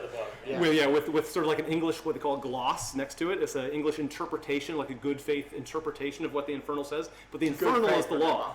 But the devils follow rules. But yeah, the common leaves out. It can't have all the subtle. Infernal is made for devil contracts. It's been written for thousands and thousands of years. So only by reading Infernal and reading it well with a legal eye can you really understand things and you get advantages on your roll. You had to rely on the gloss and debating with the devil. You didn't choose to sort of look too deeply into that, so you are not sure. You're also he honestly isn't sure whether it's only one or a limited number or unlimited. He's not sure yet. Okay, in which case I just nod, throw up a good berry, catch it, and eat it. I'm just shaking my head, saying it's just disappointing, and I'm going to go and join Tulip. Oh, okay, all right, yeah. You want to pitch over You that? know, have a drink. 'Cause, yeah, Oh, you get off and drink? Okay. And whilst you Disappointing. Whilst you kind of put a glass out for me to pour, Jill just keeps drinking from the thing and it's like, Great. Anybody else got anything to say? And remember, you're sort of settling your beef. You've agreed to Uniforms Parlay. I'm going to say what I have to say, make my statement, but then I acknowledge that Murr is still in the team and he's going to be a first-class citizen. But I'm going to get out whatever I got to get out. I'm going to get out now. Yeah. Yeah, I think you've said your piece. I agree with that. Anybody else got anything else to say? All good? Okay. All right. Do you want to show off what's on your robe? And here's your fabulous prizes. I've actually forgotten the sheet, which I've printed out. Actually, maybe. it didn't come Oh, with no. okay with He's got it, instructions. he's got it. Yeah, I do have it. So I have. There's a lot of Oh, things. wow. So I have a ladder. I got 2 spell scrolls. Yeah, these are patches. If you rip them off, they turn into this thing. You can't put it back. It's just I got becomes it. an object. 10 gems worth 100 gold. Each or Yeah. oh, A portable ram. Portable. ram? Ram. Okay. Like a Yeah. battering For ram. no oh, knock I out. meant like just a random animal. Yeah. It's like Since they're all portable. it's good for a no-knock entry, I have a horse with saddlebags. Ooh. An iron door. It's the same as like the pit. You just put it on a doorway and there's an iron door. It's like 2 meters by 2 meters. It's great. And there's a few other things. Let me just find it.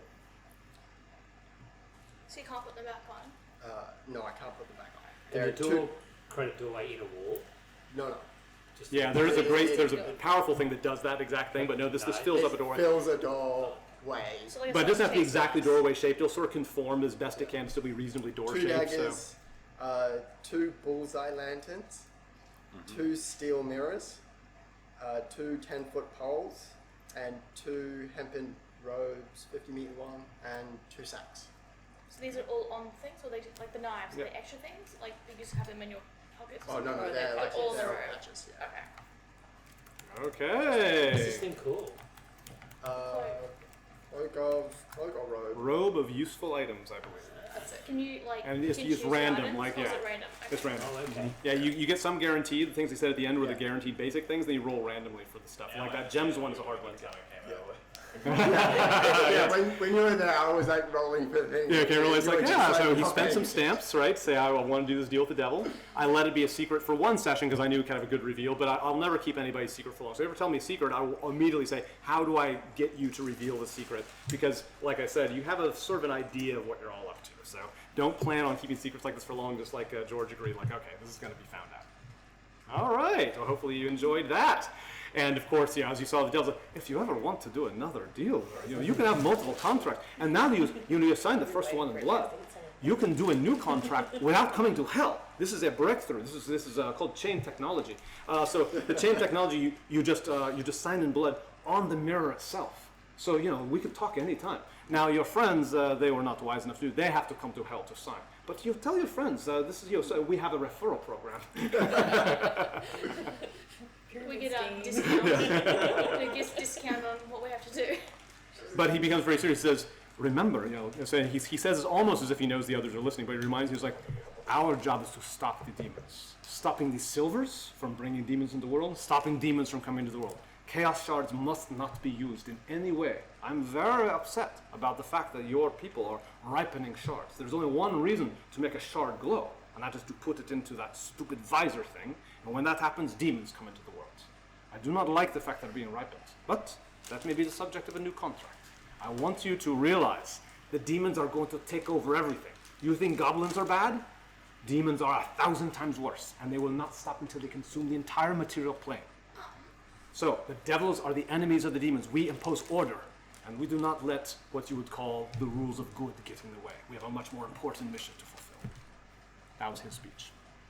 Anybody? Somebody? You said there? Yeah. So, how I know he's from the devil's perspective. The demons are like what, chaotic evil. What are devils? Devils are lawful evil. Lawful evil. Well, they're better.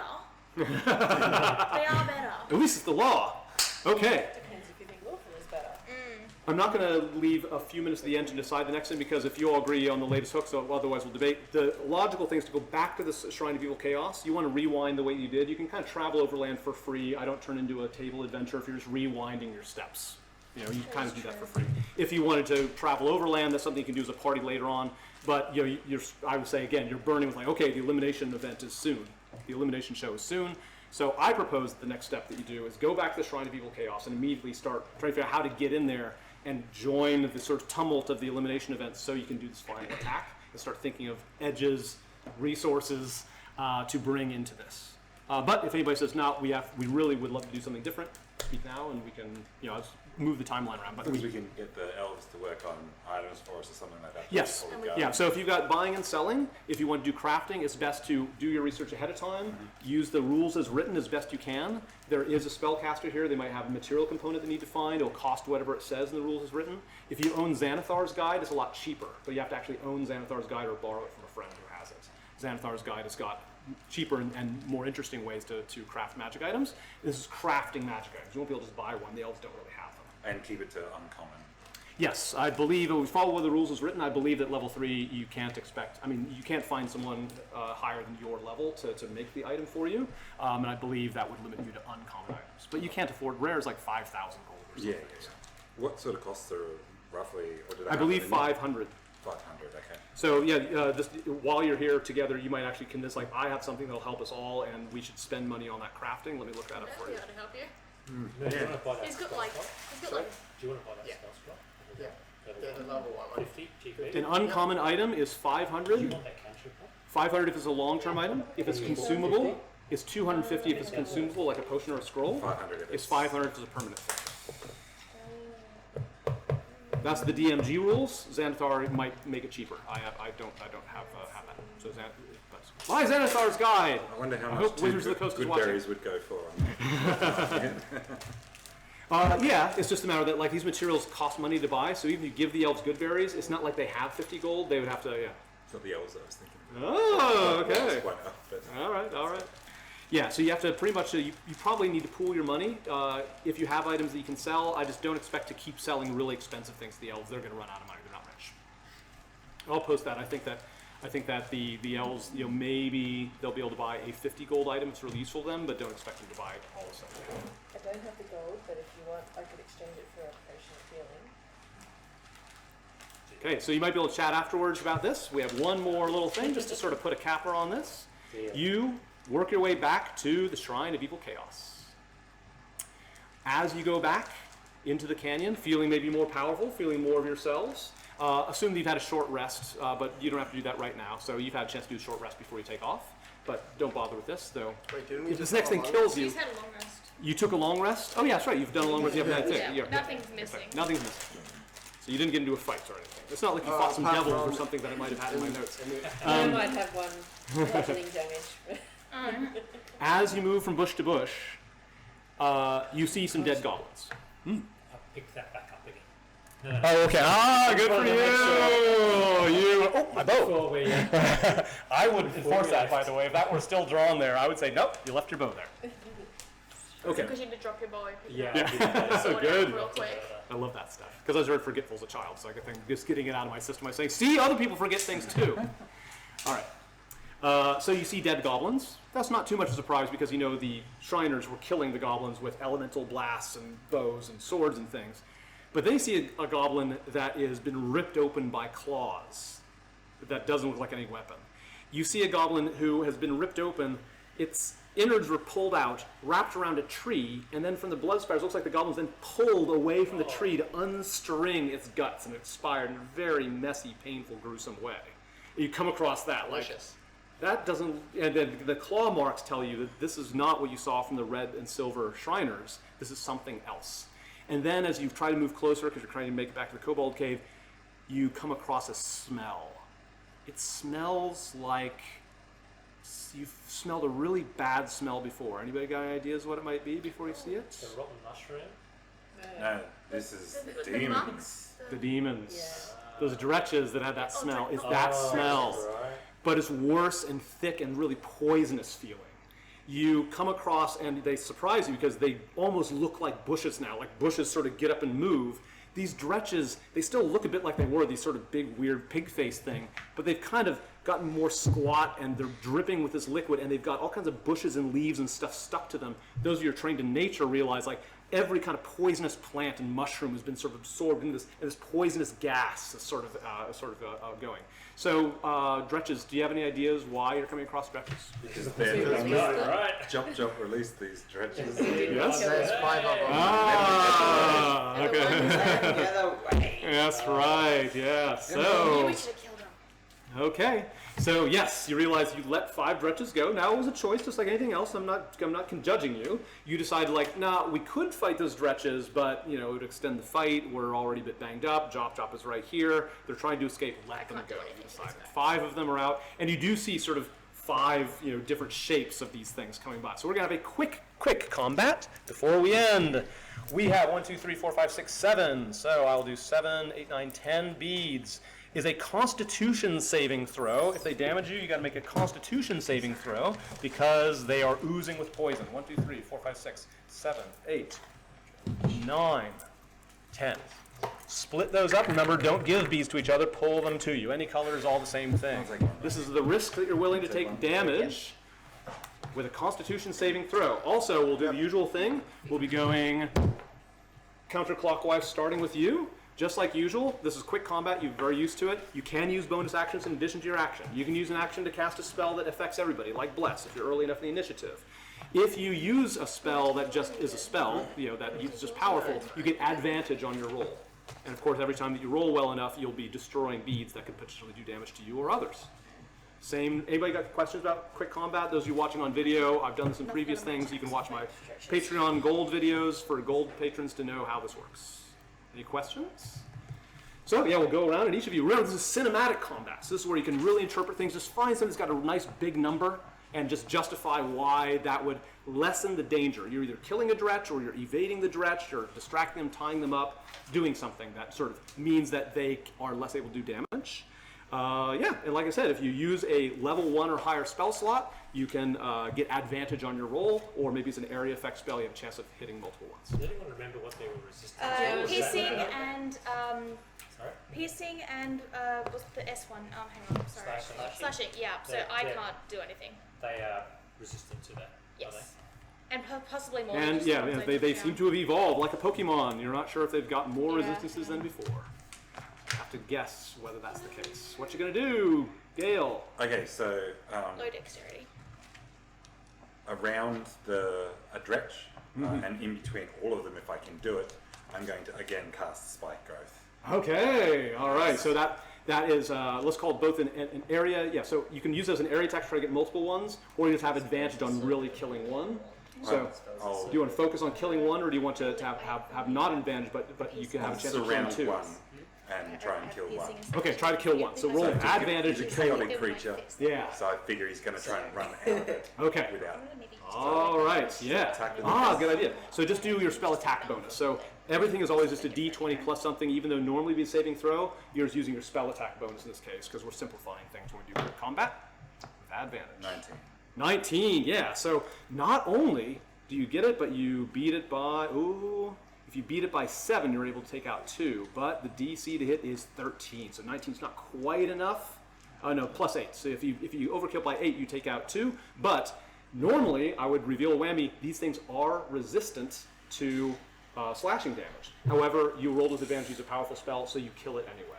Take 1 bead off. I've got, yeah. Yeah, so if you hadn't gotten very high, I would have imposed disadvantage on that, but you did it.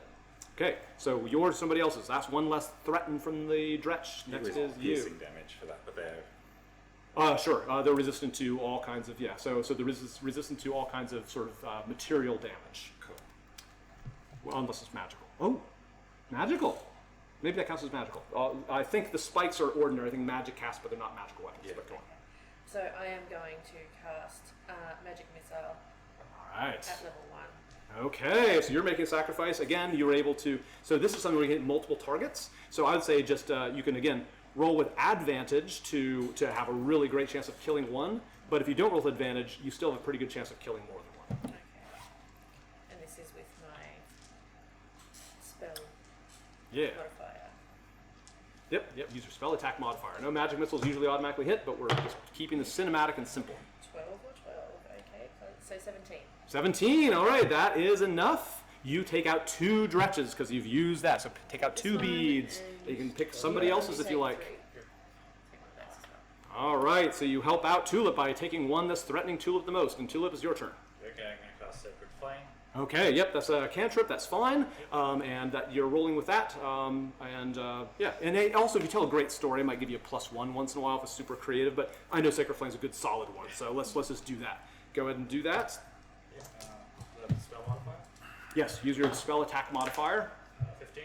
15 is enough. Good. Take another bead. You're doing well. You're going around the table. Some sacrifice, some good rolls, some good luck. All right, so boom, one goes up. You notice this, you're learning things. They don't seem to be especially vulnerable to radiant. In case you're wondering that they might take double damage, that is not the I think case. that's changed. Okay. Look, these guys are ugly. I hate them with a passion. I'm, devils, I'm starting to get demons, I'm starting to get a real Okay, it's yeah. about, right? Yes. But, I don't have anything special here to hit them with. So I'm just going to pull out my longbow and Okay. take a bead right through and Fair enough, fair try enough. and get one through the eye. So that's 20. Oh yeah, 20, not a problem. You're back now. You're not killing these guys, by the way. You're sort of damaging enough they're running away. These things will still be a problem unless something spectacular happens. But yeah, you damage another one. They're less able to attack. Take a bead off the table from yourself or others. Who's weak? Take yours. He's Weakest. I'm full. Probably me. Yeah. Wow.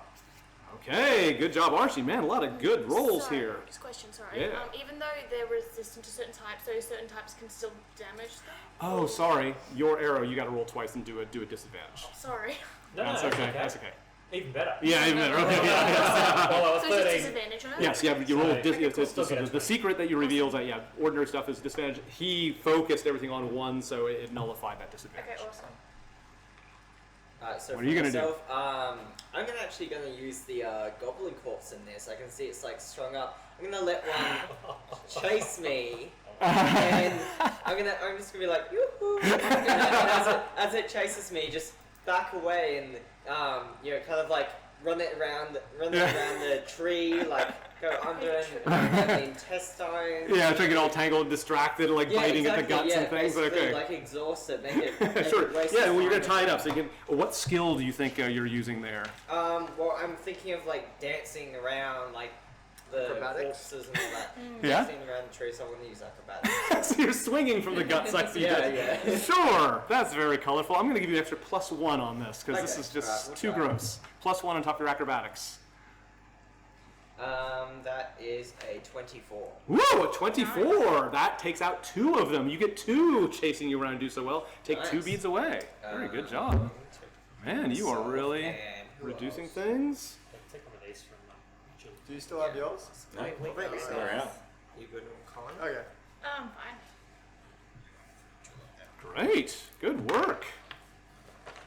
Okay, clever. And of course there was no, you didn't have disadvantage. You did something clever. Good. Yep. I'm not sure if I can do this or not, but I have a bottle of poison. Like, Hmm. is it possible if I put it on one of my arrows or something and shoot it at them, Yeah. will that, I don't know, maybe stop Yeah, we use disadvantage, colorful or like, yeah, or at least sneak over, you sort of pierce like, it? yeah, sort of. Or I yeah. just throw the bottle at them? But Like Yeah, that's right, so something? you're- Don't have poison all over them. They Yeah, might be immune to it. yeah, Yeah. I was thinking. I was like, I'm not Gotta sure. decide quick.